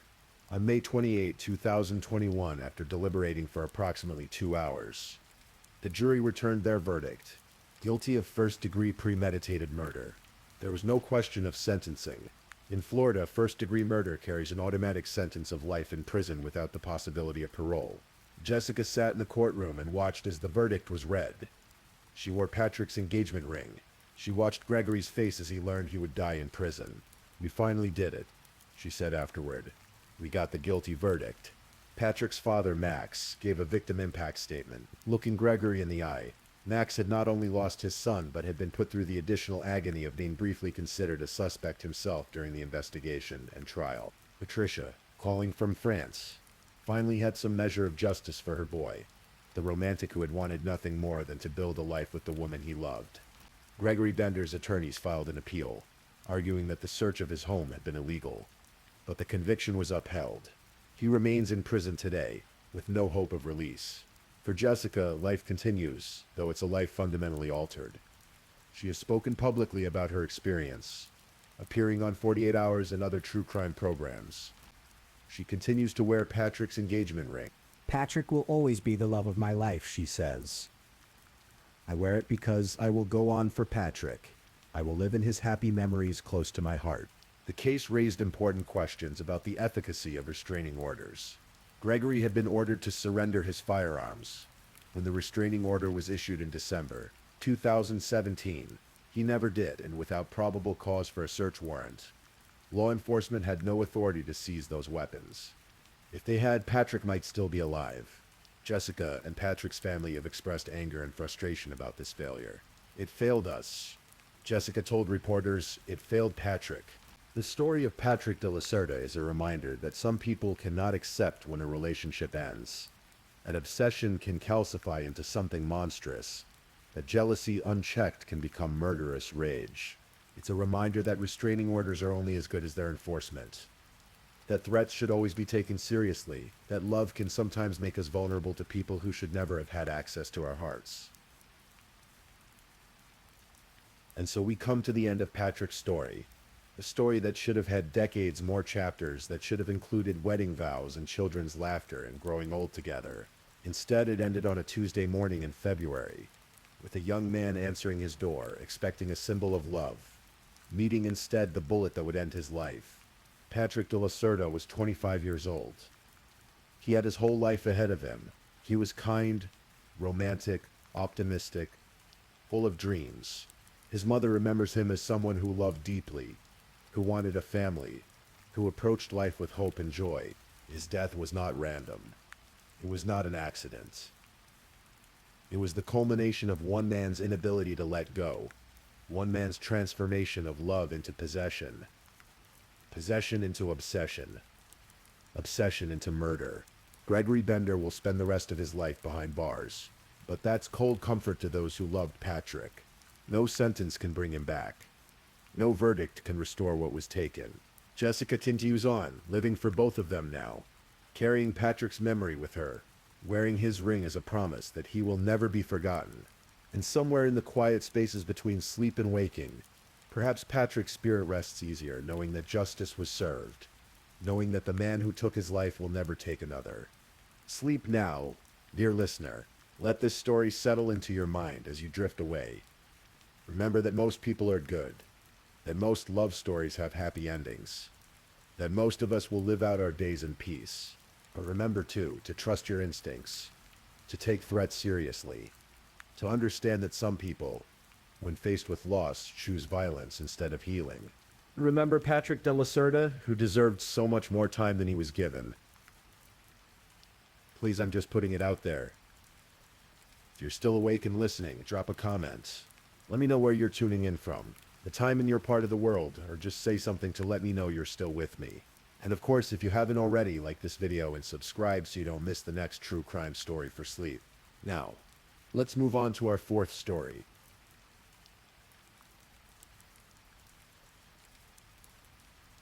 Story 4. Tonight, let me tell you a story that unfolded beneath the California sun, in a place where healing and hope once lived. This is a tale of ambition twisted into darkness, of trust betrayed in the most unthinkable way. So as we settle in, listen as I guide you through the tragic story of the Han family. In the hills above Santa Barbara, where avocado groves stretched toward the Pacific and the Mediterranean sun painted everything gold, there lived a man named Wai-Dong Han, though most knew him simply as Henry. Henry Han was born on October 6, 1958, in Beijing, China, into a family where medicine was not just a profession, but a calling passed down through generations. His grandfather had been an herbalist, his mother an ontological gynecologist, his father a dermatologist. From his earliest memories, Henry was surrounded by the art of healing, the ancient wisdom of Chinese medicine blending seamlessly with modern medical science. But Henry's childhood was not an easy one. When he was just 8 years old, the Cultural Revolution swept through China like a storm. He was separated from his parents and sister, sent away during those turbulent years when schools were closed and normalcy seemed a distant dream. Unable to attend formal classes, young Henry taught himself, his mind hungry for knowledge even in the darkest times. When the Cultural Revolution finally ended in 1976 with the death of Chairman Mao, Henry's dedication bore fruit. He was admitted to the prestigious Beijing University of Chinese Medicine and Western Medicine, an institution as revered in China as Harvard is in America. In 1982, he graduated at the top of his class with dual degrees, a Doctor of Oriental Medicine and a Medical Doctor of China. He completed his residency at Beijing Dongjiamen Hospital, one of the primary institutions specializing in the integration of Eastern and Western medicine. But Henry's intellectual curiosity reached beyond herbs and needles. He was fascinated by the human mind, by the invisible connections between body and spirit. In 1985, Henry received one of only 2 government scholarships to study psychology at the graduate level in the United States. It was an extraordinary honor, a chance to explore cognitive science at the University of California. Henry arrived in America with dreams of research, of unlocking the mysteries of the brain. But then came Tiananmen Square. In 1989, when students gathered in Beijing's Central Square demanding democratic reforms, Henry signed a petition criticizing the Chinese government's harsh response. It was an act of conscience, of solidarity with young people seeking freedom, but the consequences were swift and severe. The Chinese government revoked his scholarship. They forbade him from returning to China. Overnight, Henry became a castaway, stranded in a country where his Chinese medical credentials meant nothing, where his English was still halting and uncertain. For years, Henry labored in Los Angeles and Santa Barbara, applying what medical knowledge he could to the care of elderly and impaired people. The work was humble, far from the research laboratories he had once dreamed of. But Henry never lost his belief in the power of healing. Around 30 years before that terrible March night, Henry found his way to Santa Barbara and discovered the Santa Barbara Herb Clinic. The clinic had been founded by Jean Yu, a celebrated herbal practitioner. Under her guidance, Henry began to practice again, to remember who he was meant to be.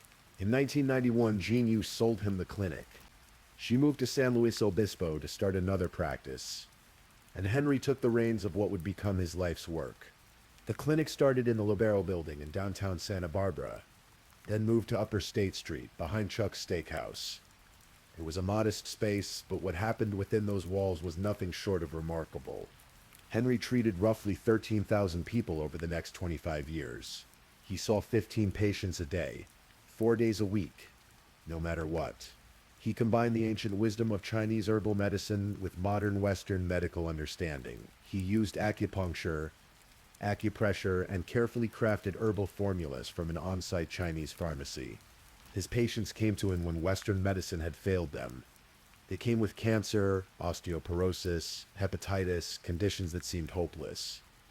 One of his first patients was Steve Carlson, a university administrator suffering from hepatitis A. His regular physician had told him nothing could be done, that he simply had to wait it out. But Henry saw him differently. Within a week of treatment, Steve noticed results. Within 2 weeks, his symptoms had almost entirely disappeared. Word spread. People spoke of Henry Hahn as a miracle worker, though he would never have called himself that. He was quietly charismatic, brilliant but humble, a man who believed in treating not just the body but the whole person, mind and spirit together. He wrote books sharing his knowledge. Ancient herbs, modern medicine became widely read in alternative medicine communities. He co-authored another work called Healing Our Planet, Healing Ourselves, exploring the power of internal change to transform the external world. He was working on a third book for Random House, about integrating Chinese and Western medicine, when his life was cut short. But Henry's life was not all work. On the personal front, after an early marriage ended in separation, he opened his heart again. He met Hee Jae-yo, known to friends as Jenny. She was born on November 22nd, 1986. Vivacious and wise beyond her years with a hot sense of style and sharp business mind.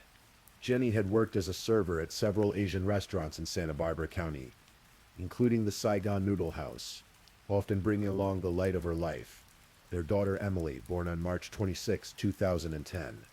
Emily was strong and beautiful like her mother, with a joyful personality and a courageous spirit. She attended preschool at the Waldorf School, where her teacher remembered her love of playing, of serving delicious sand cupcakes during outdoor playtime. By the time she was 5, Emily had just started kindergarten at Foothill Elementary School. The Han family lived together at 4640 Green Hill Way in Goleta, on a 7-acre avocado ranch. Their Mediterranean-style home sat high on a hillside, not visible from the main road below, surrounded by large gardens. It was a sanctuary, a place where healing and hope resided. Henry's parents had also moved to the United States by then, living with the family. But in 2015, tragedy struck the Hahn household.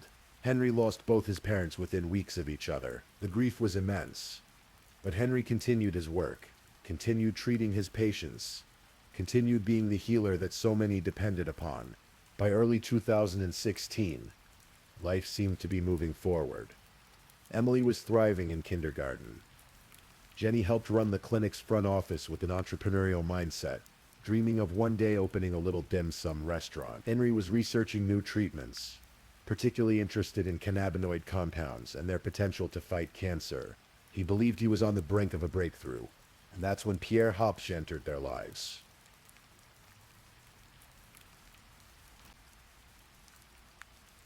Pierre Romain Hopsch was born in the United States and raised primarily in Southern California. His background was unconventional, enigmatic, shrouded in claims that were difficult to verify.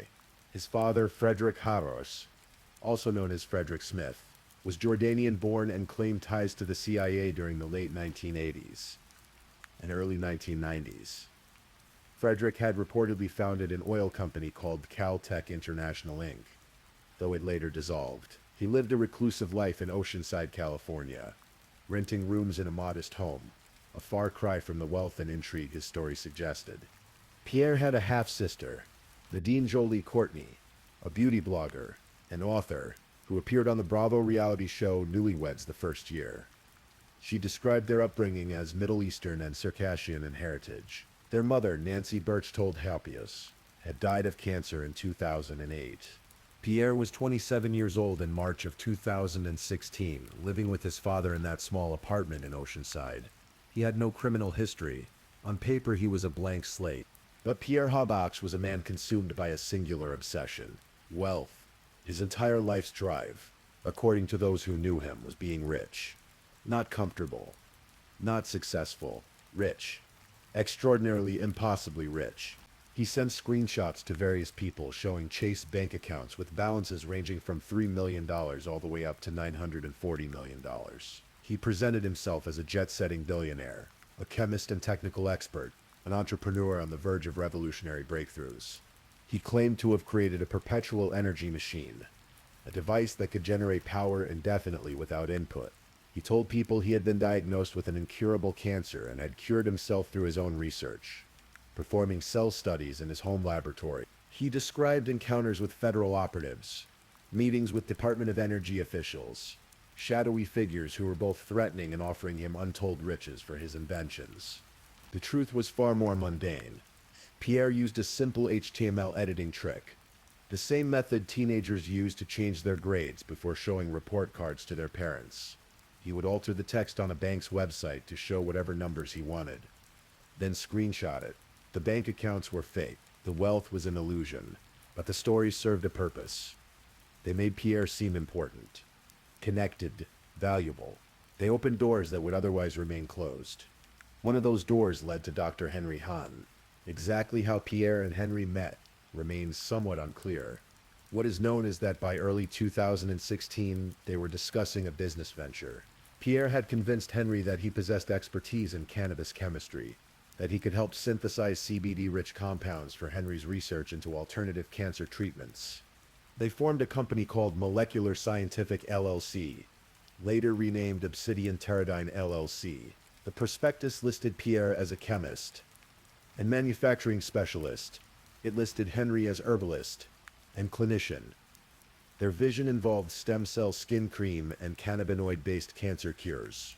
Through this venture, Pierre met others in Henry's circle, including a man named Thomas Dabida, known as TJ. TJ was a marijuana grower from Thousand Oaks, who had also been discussing supplying CBD-rich strains to Henry. TJ described Pierre as that awkward kid who wanted to fit in, a rough-around-the-edges guy with a penchant for grandiose stories. On Monday, March 21st, 2016, Pierre walked into the Santa Barbara Herb Clinic. He bypassed the front desk in a brusque manner and said, "Henry knows who I am." He returned on Tuesday, March 22nd. That same day, Pierre and Henry signed documents for Obsidian Teradyne LLC. They were business partners now, at least on paper. Henry had no way of knowing that Pierre had already installed spyware on his computer. He had no way of knowing that Pierre had gained access to his bank account information, his social security number, his passwords and verification codes. Henry Hahn was last seen alive at 10 p.m. on March 22nd, 2016. March 23rd, 2016. Dawned like any other day in Santa Barbara. The sun rose over the Pacific. The avocado trees swayed in the coastal breeze. But Henry Hahn did not arrive at his business meeting that morning. This was highly unusual. Henry was meticulous, reliable, someone who kept his commitments no matter what. When he couldn't be reached by phone, his colleagues grew concerned. Two of Henry's business associates, Ron Goldberg among them, drove to the Hahn residence around midday. When they arrived at the secluded property on Green Hill Way, they noticed something immediately wrong. The front door was ajar. The family's cars were still parked outside. The house was quiet, too quiet, with an eerie stillness that made their hearts race. They called the Santa Barbara County Sheriff's Department and requested a welfare check. Deputies arrived and entered the home cautiously. Everything seemed normal at first. No signs of forced entry, no obvious disturbance. But when they reached the garage, they discovered a scene that would haunt even the most seasoned investigators. 3 bodies lay there, wrapped in plastic sheeting and bound with duct tape. 57-year-old Dr. Henry Hahn, 29-year-old Jenny Hahn, 5-year-old Emily Hahn, just days away from her 6th birthday. Each had been shot multiple times. Henry and Jenny had each taken 3 bullets to the head. Emily, the kindergartner who loved making sand cupcakes and drawing pictures for her mother, had been shot 8 times. 8 bullets into the skull of a 5-year-old child. The brutality was incomprehensible. Sheriff Bill Brown, a man who had seen countless crime scenes in his career, would later describe it as one of the most odious cases he had ever encountered. By 11:30 p.m. that evening, sheriff's detectives had launched a suspicious death investigation. Forensics teams and Department of Justice criminalists descended on the property. Neighbors in the nearby Forte Ranch condominium community watched as 2 squad cars became 11, winding up the Hahn's driveway throughout the night. The investigation moved swiftly. Detectives began piecing together Henry's final days, his business dealings, his recent contacts. Within 36 hours, they developed leads that pointed to Pierre Hauptsch. On the morning of March 23rd, just hours after the murders, Pierre Hauptsch sent an urgent text message to his acquaintance TJ Direda. "I need your help with something urgently." Like it's urgent. TJ was at his home in Thousand Oaks when the message arrived at 9:39 a.m. He didn't respond immediately, but about an hour later Pierre showed up at his house. They talked in the backyard, and Pierre's first words, according to TJ, were chilling. "Just so you know, I'm a monster." Pierre then confessed that he had killed Dr. Henry Hahn, his wife, and his child. He needed help moving the bodies. Specifically, he needed help with Henry's body, which was too heavy for him to move alone. He had tried to fit all 3 bodies in his car, he explained, but they wouldn't all fit. TJ testified later that he didn't believe Pierre at first. Pierre was known for telling elaborate stories, for exaggerating and seeking attention. This had to be another one of his fantasies. "I didn't believe him initially," TJ said. But Pierre provided details. Specific details about how the bodies were positioned, about the plastic sheeting and duct tape, about the weight and logistics of moving them. Details that, as prosecutors would later argue, only the killer would know. TJ told Pierre he would see what he could do, that he'd try to help, but he didn't want to go to Santa Barbara. He wanted Pierre to leave. Once Pierre was gone, TJ tried to reach Dr. Hahn. He called around, trying to get information, trying to confirm whether this horrifying confession was real or just another one of Pierre's delusions. He couldn't reach anyone. The situation felt chaotic, scary, confusing. Pierre kept texting him throughout the day, asking for updates. At 5 p.m., when TJ still hadn't provided assistance, Pierre sent another message suggesting they go to Las Vegas together. He would pay for everything. Then, around 7:35 p.m., Pierre sent the text that would become crucial evidence. "Yep, I'm screwed. They just found everything. My life's over. Only if I got to it all sooner." Like this morning, TJ's mother called him. The moment it hit the news, the Hahn family had been found murdered. It was true. All of it was true. TJ contacted his brother, who was a judge and former district attorney.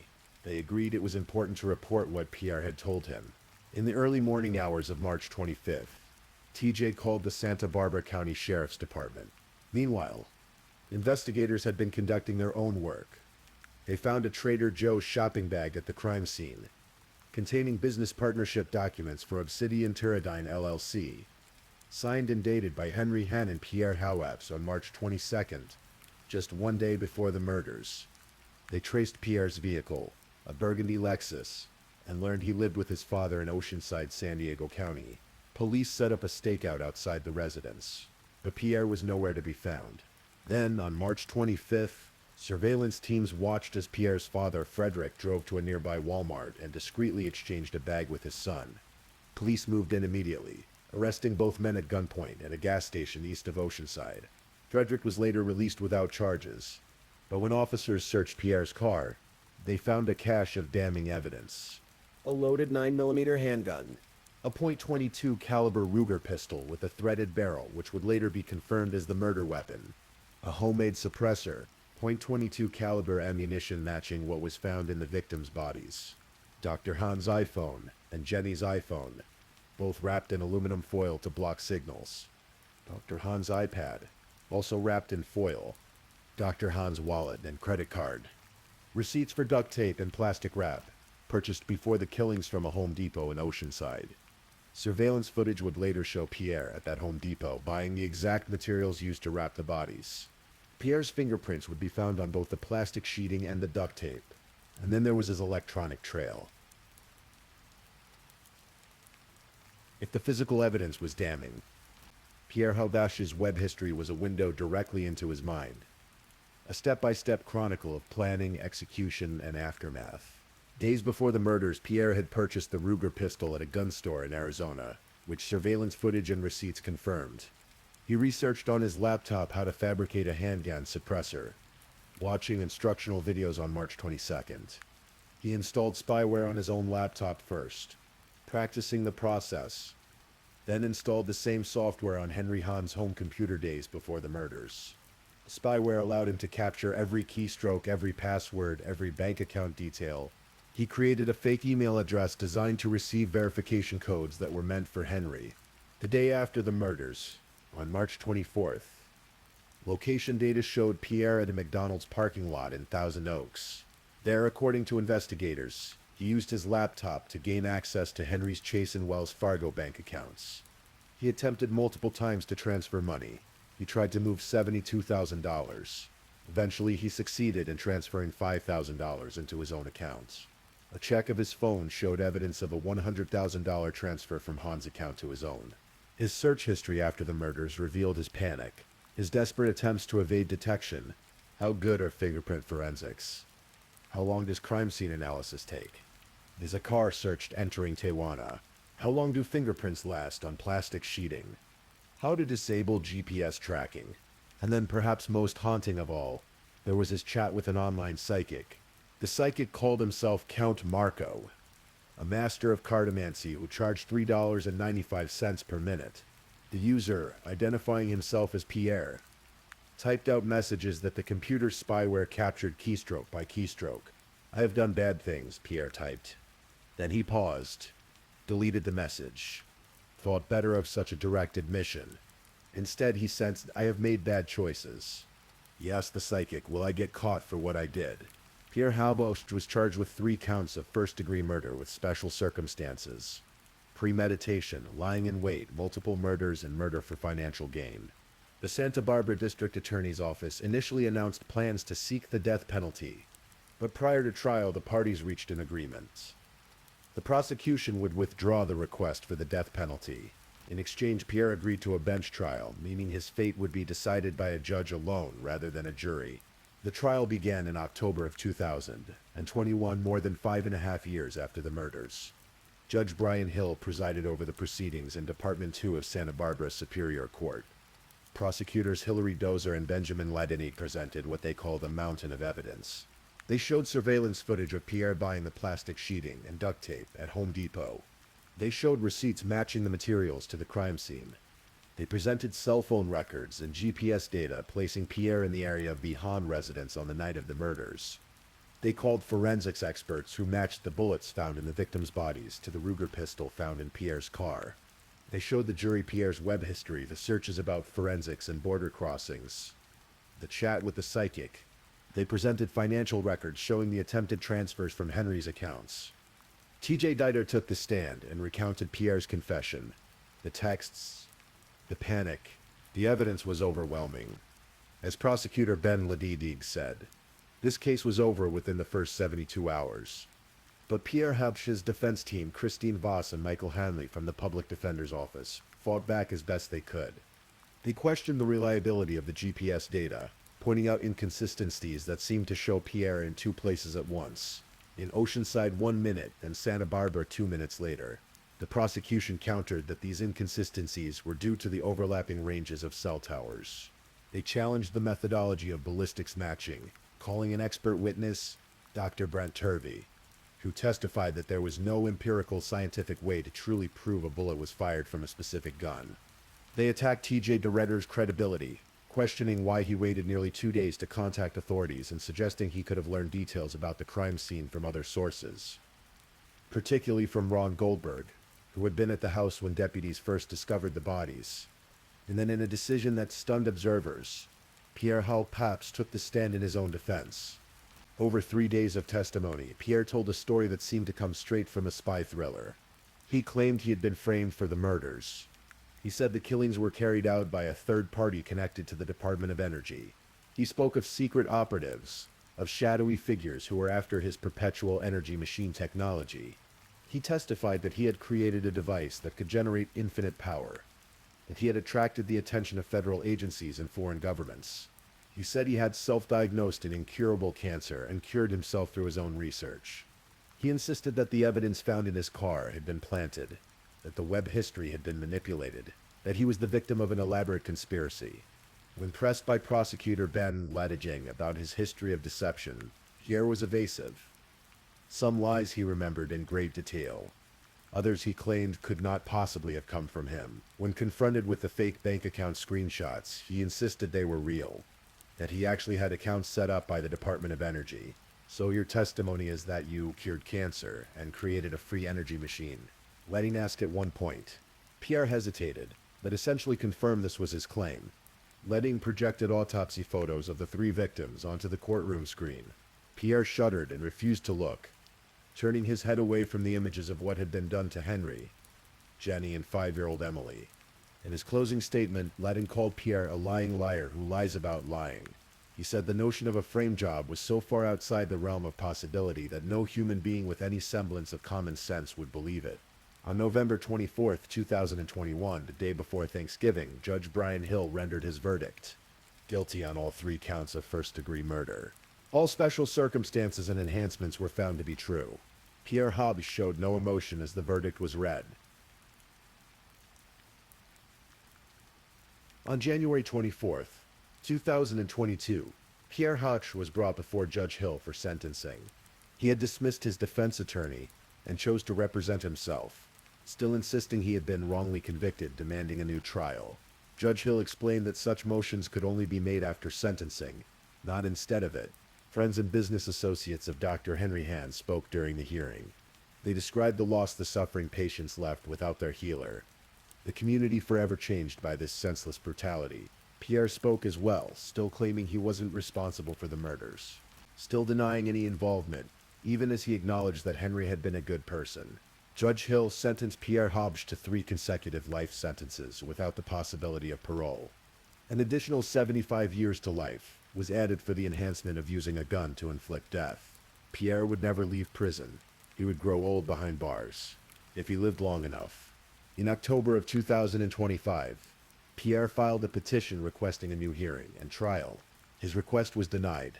Today, Pierre Hobbs is 35 years old. He is incarcerated at Kern Valley State Prison in Delano, California, a high-security facility where he will spend the rest of his days. The Santa Barbara community was devastated by the loss of the Hahn family. Flowers and notes piled up outside the Santa Barbara Herb Clinic, creating a shrine-like atmosphere. People walked in silence to pay their respects, to mourn the loss of a healer who had touched so many lives. The Santa Barbara County Psychological Association created a list of therapists offering free or reduced cost sessions for anyone affected by the murders. Emily's kindergarten classmates and their parents were offered counseling. Her teacher from the Waldorf school lit a candle in her honor, remembering the joyful little girl who loved to serve sand cupcakes. Jenny's friends spoke of her wit and wisdom, her entrepreneurial spirit, her dreams of opening a dim sum restaurant, and Henry's patients, nearly 200 of them, suddenly without their doctor, shared stories of healing and hope. They spoke of a man who treated not just their bodies but their spirits, who believed in the integration of Eastern and Western medicine, who spent long nights researching new strategies to help people find comfort. Steve Carlson, that early hepatitis patient whose life Henry had changed, spoke for many when he said, "Every one of us has exactly the same story. I tried everything. Nothing worked. I found Henry. I was good after that." The Santa Barbara Herb Clinic closed after the murders. For over a year, it seemed it might close forever, another casualty of Pierre Hobbs' greed and violence. But in April of 2017, a Vietnamese practitioner named Tram Pham reopened the clinic at a new location on State Street. Patient files were transferred according to confidentiality rules. The herbs, the treatments, the dedication to holistic healing continued. Tram ran the clinic for 4 years before selling it to Dr. Mariko Hori in October of 2021. The clinic continues to this day, carrying on Henry Hand's legacy of treating the whole body and helping it heal itself. Henry's books remain in print, his wisdom still accessible to those seeking an alternative path to health. But nothing can bring back the family that was lost that terrible March night. Nothing can restore Emily's 6th birthday party, her future, her drawings for her mother. Nothing can bring back Jenny's laughter, her grace, her dreams. Nothing can return Henry to the patients who needed him, the community that loved him, the world that was better for his presence. In the end, Pierre Hobbs' quest for wealth led him not to riches but to ruin. His lies and deceptions, his fake bank accounts and elaborate stories, all culminated in the most heinous act imaginable. The murder of 3 innocent people, including a child as they slept in their own home. For what? For access to bank accounts that, even if he had successfully drained them, would never have contained the hundreds of millions he fantasized about. For a delusion of wealth that was as fake as his screenshots, as empty as his perpetual energy machine, he destroyed a family. He devastated a community. He ended 3 lives and ruined his own. All for an illusion. Please, if you're still awake, let's move on to our last story.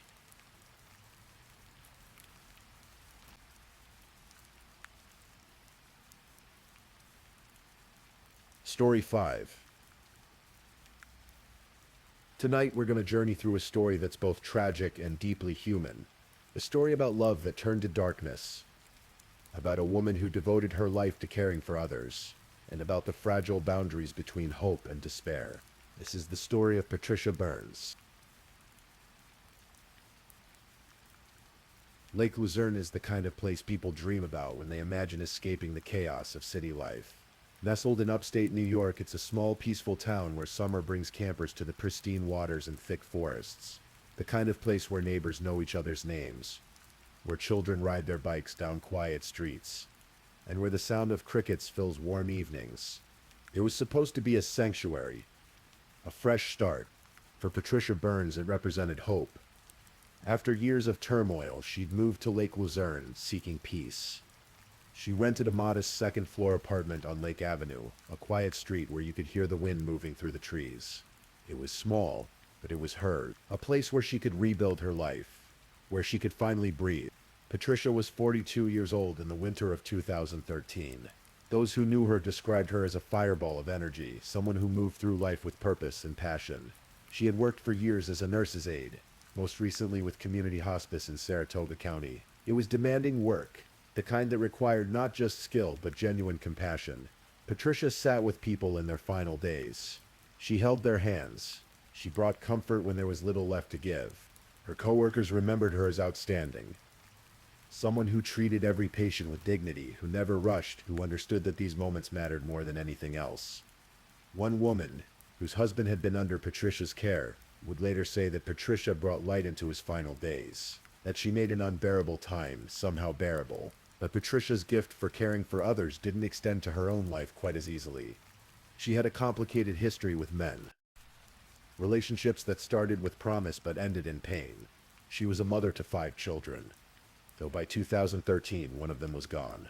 Her daughter Crystalline had died 3 years earlier. Just 15 years old.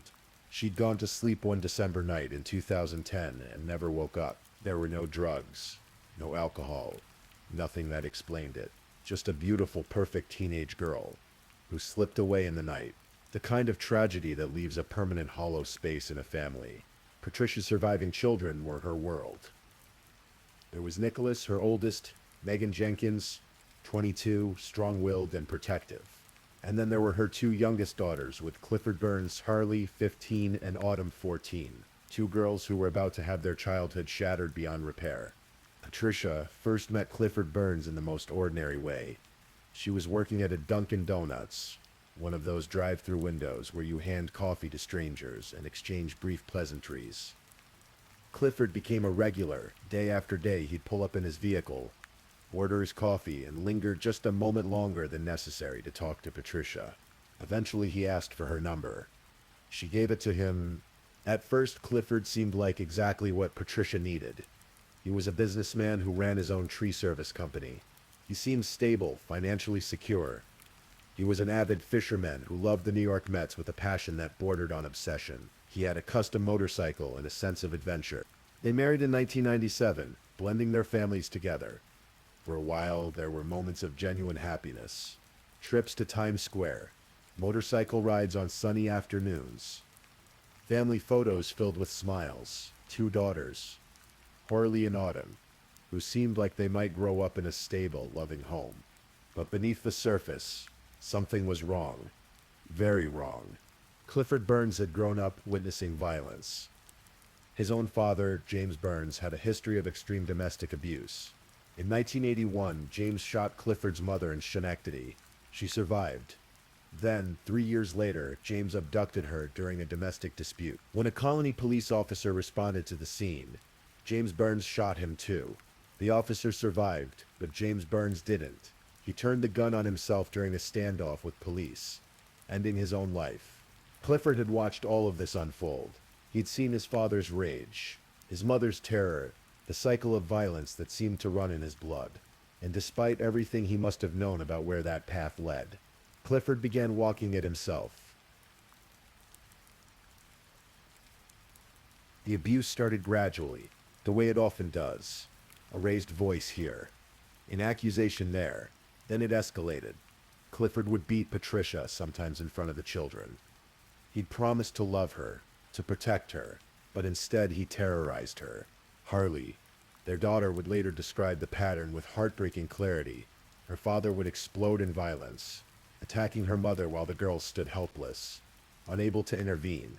Then after the storm passed, Clifford would transform. He'd come back home and, for 2 weeks, maybe 3, he'd be the best father imaginable, buying gifts, giving the girls money, taking them places, showering them with the kind of attention that made them wonder if maybe, just maybe, things had changed.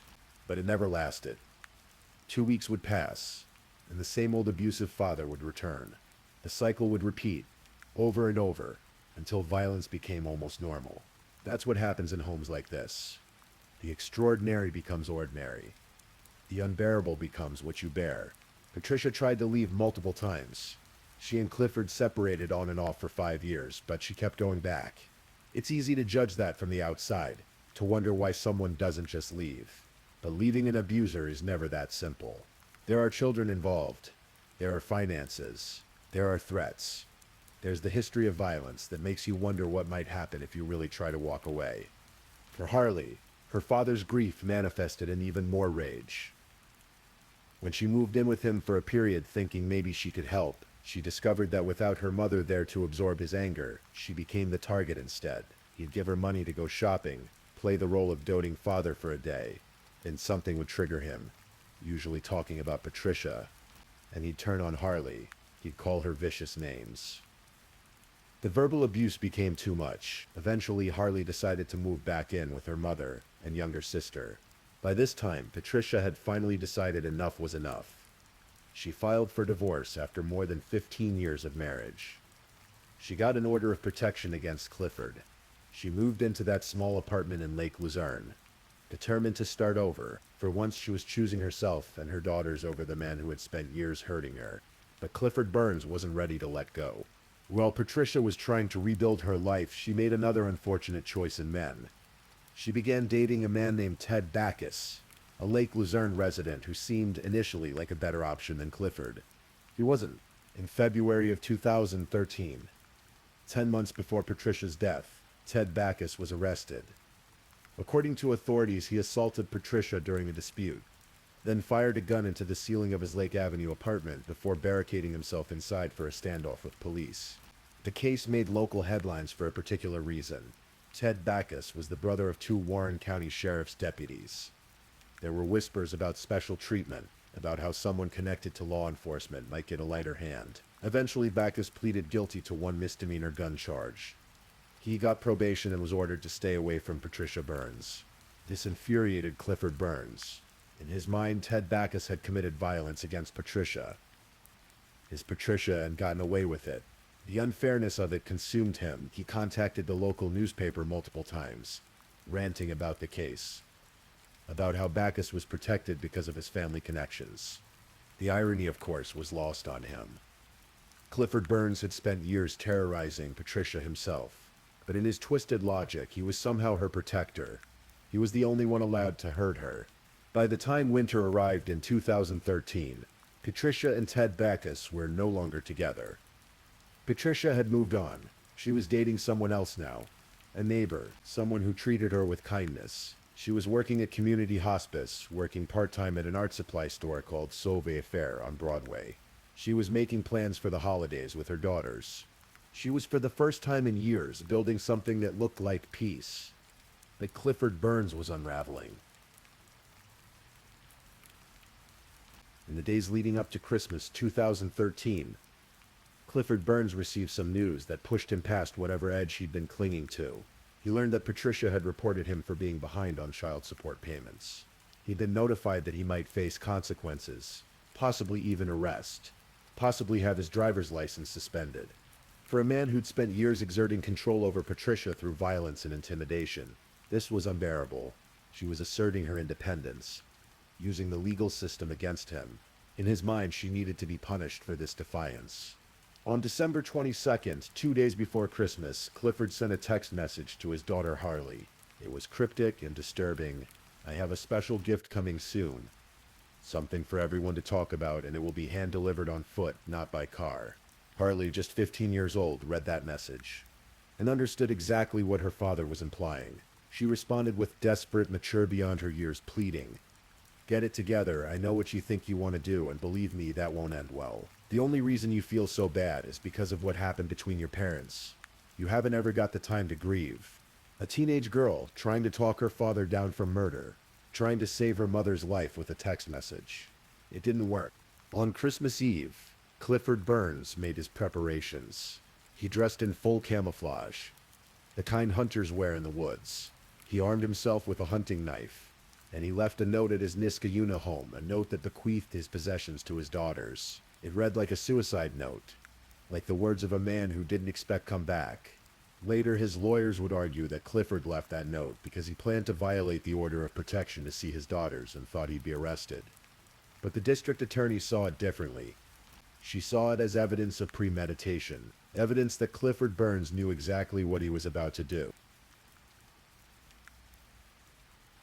It was early evening on December 24th when Patricia Burns stood in her small kitchen, preparing dinner for herself and her daughters. Christmas Eve, a time that's supposed to be filled with warmth and anticipation, with the gentle comfort of family tradition. Outside, the winter sun had already set. Lake Luzerne was quiet, peaceful. Most families were inside their homes, wrapping last-minute presents or setting out cookies for Santa Claus. Then came the knock on the door. Patricia went to answer it. Before she could react, a masked man forced his way into the apartment. He wasn't there to talk. He wasn't there to plead or reason or even to say goodbye to his daughters. Clifford Burns was there to kill his wife. He attacked Patricia immediately, stabbing her with the hunting knife he'd brought. Patricia's daughter, Megan Jenkins, 22 years old, heard the commotion and rushed to help her mother. She threw herself between Patricia and the attacker, trying desperately to fight him off. During the struggle, Megan managed to pull away the mask. It was Clifford, the girl's father, Patricia's husband of 15 years. Clifford stabbed Megan repeatedly in the arms. The wounds were deep, one of them cutting all the way to the bone and narrowly missing a major artery. But Megan kept fighting, kept trying to protect her mother, even as her own blood poured onto the floor. 14-year-old Autumn witnessed the entire attack. She stood frozen in horror, watching her father stab her mother again and again. 5 times, each wound delivered with the kind of rage that goes beyond reason. Patricia staggered, trying to stay on her feet. Clifford looked at her and said words that would later be entered into court testimony. "You are going to die in this house tonight." Then he fled. Autumn, moving through shock and terror, grabbed the phone and dialed 911. The recording of that call is almost unbearable to hear. A 14-year-old girl, hysterical, screaming that her mother is bleeding out on the floor, begging for help, telling the dispatcher that her father did this. Help came as quickly as it could. Emergency responders rushed Patricia and Megan to Glens Falls Hospital. Doctors worked frantically on Megan's slashed arms, managing to save her despite the severity of the wounds. But for Patricia, there was nothing they could do. The chest wounds were too deep, too many. She'd lost too much blood. Harley Burns, who'd been elsewhere when the attack happened, arrived at the hospital and begged to see her mother. A nurse tried to stop her, tried to spare her the sight. "You don't want to see her like this," the nurse said gently. But Harley pushed past. "I don't care," she said. "I want to feel my mom's hand. I want to feel her warmth." She held her mother's hand as Patricia's body cooled. The warmth was already fading. Patricia Burns was pronounced dead on Christmas Eve, 2013. She was 42 years old, a mother of 5, a hospice nurse who'd spent years bringing comfort to dying strangers, but couldn't find safety in her own home. After stabbing Patricia and Megan, Clifford Burns got into his vehicle and drove away from Lake Luzerne. Police were already looking for him, already broadcasting his description. They didn't have to look long. Clifford led authorities on a high-speed chase through Warren County, But he wasn't trying to escape. He drove directly to the Warren County Sheriff's Office in Lake George and pulled into the parking lot. Under Sheriff Sean Lamourie had just been called into duty on Christmas Eve. He arrived to find Clifford Burns calmly waiting in the parking lot. Clifford took off his camouflage jacket and surrendered without resistance. It was an almost surreal ending to a horrific crime. A man who just murdered his wife in front of their children, driving directly to the police station as if turning himself in was the logical conclusion to his plan. Inside the interrogation room, Clifford Burns gave a statement that was captured on video. The recording reveals a man full of rage, but also a man trying to justify what he'd done. He talked about Patricia's boyfriend, Ted Backus, about how Backus had gotten special treatment after assaulting Patricia. He ranted about child support, about feeling persecuted. At one point during the interrogation, Clifford learned that the detective interviewing him had worked on the Backus case. His rage exploded. He cursed at the detective, calling him names. Then he made a chilling statement. "I had AK-47s, AR-15s at my disposal. I could have made this a war. You're lucky you're in my right mind, because I was going to have a shootout with you. But I did it the right way. I handled it like a man, so thank you." Handled it like a man. Those were the words Clifford Burns used to describe stabbing his wife to death in front of their daughters on Christmas Eve. He also claimed he'd blacked out during the attack, that he didn't intend to kill Patricia. He said he was under extreme emotional distress. But the evidence told a different story. The camouflage, the knife, the note left at home, the text message sent 2 days earlier. The premeditation was clear. Clifford Burns was charged with second-degree murder. In the days after Patricia's death, the community of Lake Luzerne mourned. Neighbors who'd moved to the area to escape violence were shaken.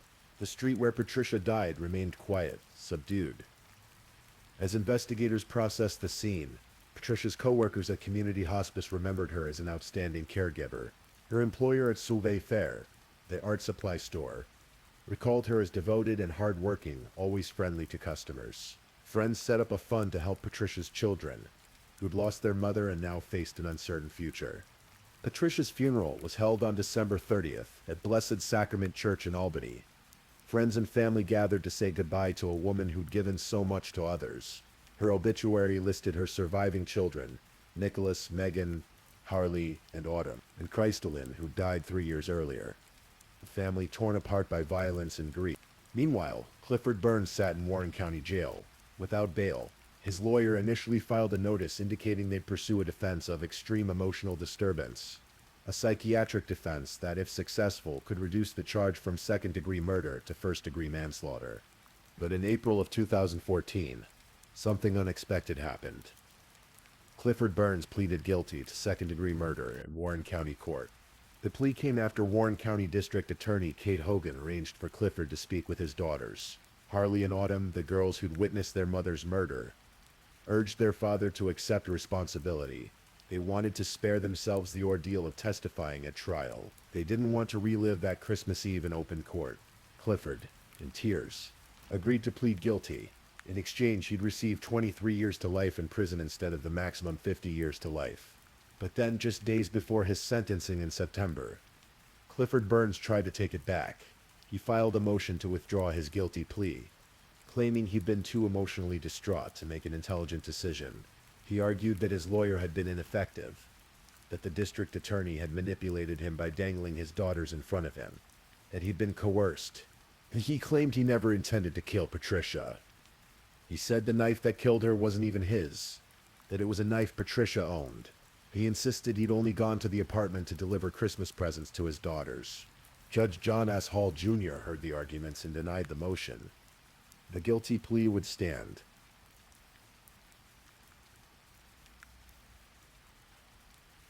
On September 5, 2014, Clifford Burns appeared in Warren County Court for sentencing.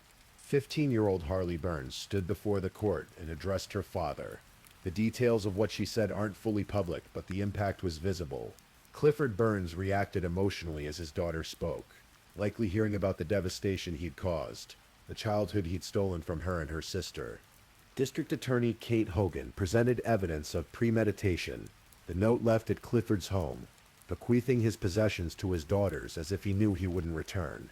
The text message sent 2 days before the murder, the fact that Clifford arrived at Patricia's apartment wearing camouflage and carrying a knife. Clifford's lawyer, Garfield Raymond, argued that the knife wasn't brought by Clifford but was owned by Patricia.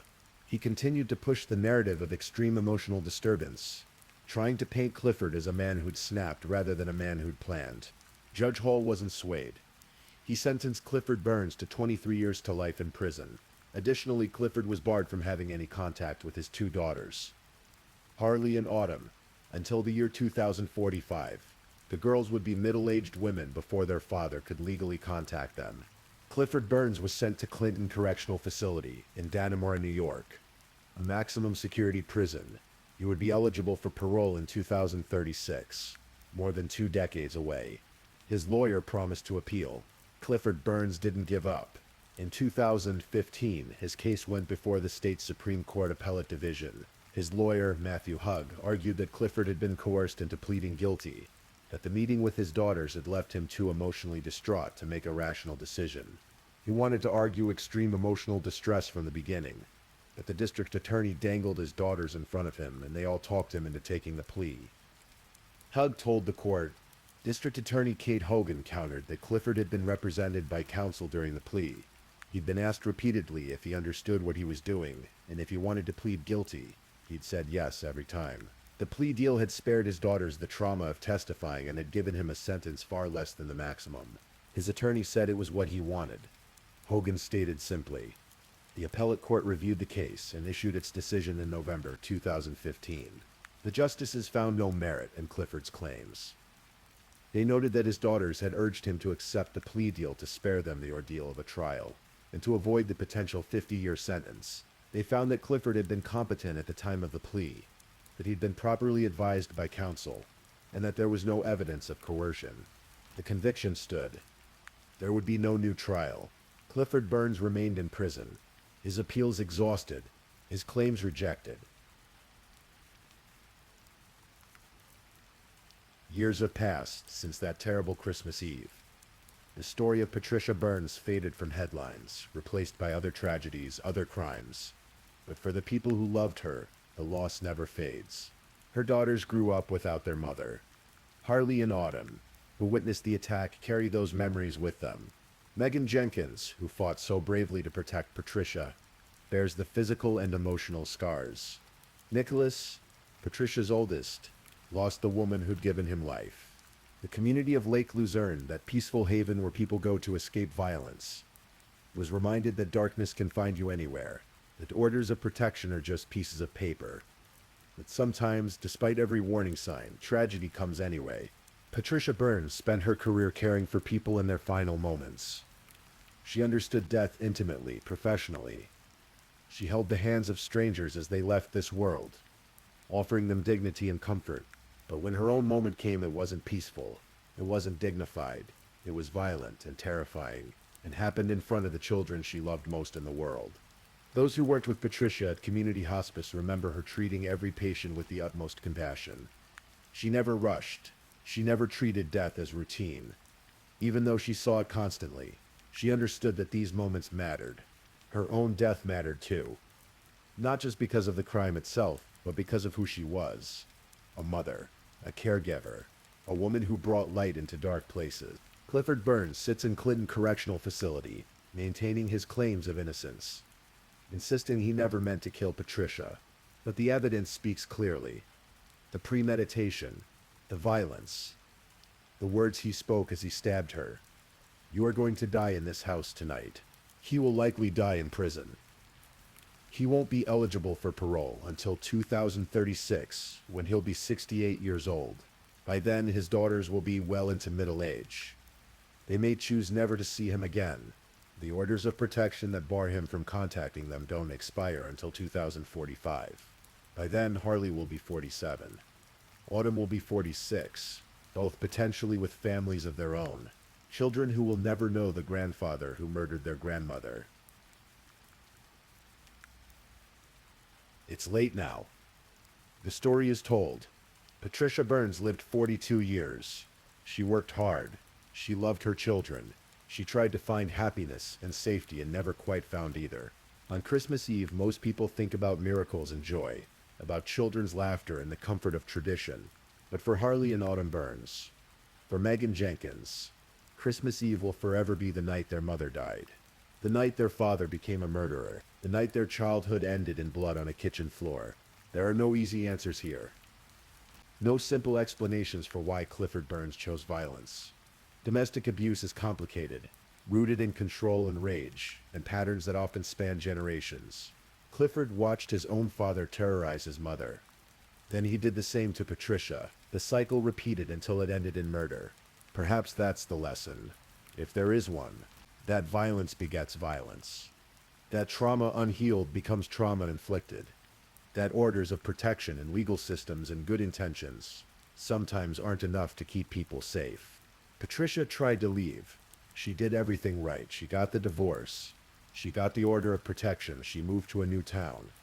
She built a new life. And still, Clifford Burns found her. Still, he killed her. That's the reality of domestic violence. The most dangerous time for a victim is often when they try to leave, when they assert their independence, when they say enough. Patricia said enough, and she paid for it with her life.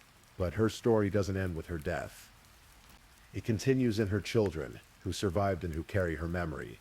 It continues in the patients she cared for, who died with dignity because Patricia was there. It continues in the coworkers who remember her compassion, in the friends who recall her energy and laughter. Clifford Burns took Patricia's life, but he couldn't take her legacy. Let this story settle now. Let it drift into the quiet corners of your mind as sleep approaches. Patricia Burns was real. Her suffering was real. Her death was real. But so was her life. So was her kindness. So was the light she brought into dark places. Remember her not just as a victim, but as a person, a mother, a nurse, a woman who deserved better than she got. Thank you for listening to tonight's true crime story. Rest peacefully knowing that another story awaits you next time, ready to accompany you on another journey toward restorative sleep. But if you're still awake, don't forget to like and subscribe so you don't miss our next true crime stories. And until next time, stay safe and take care. Good night.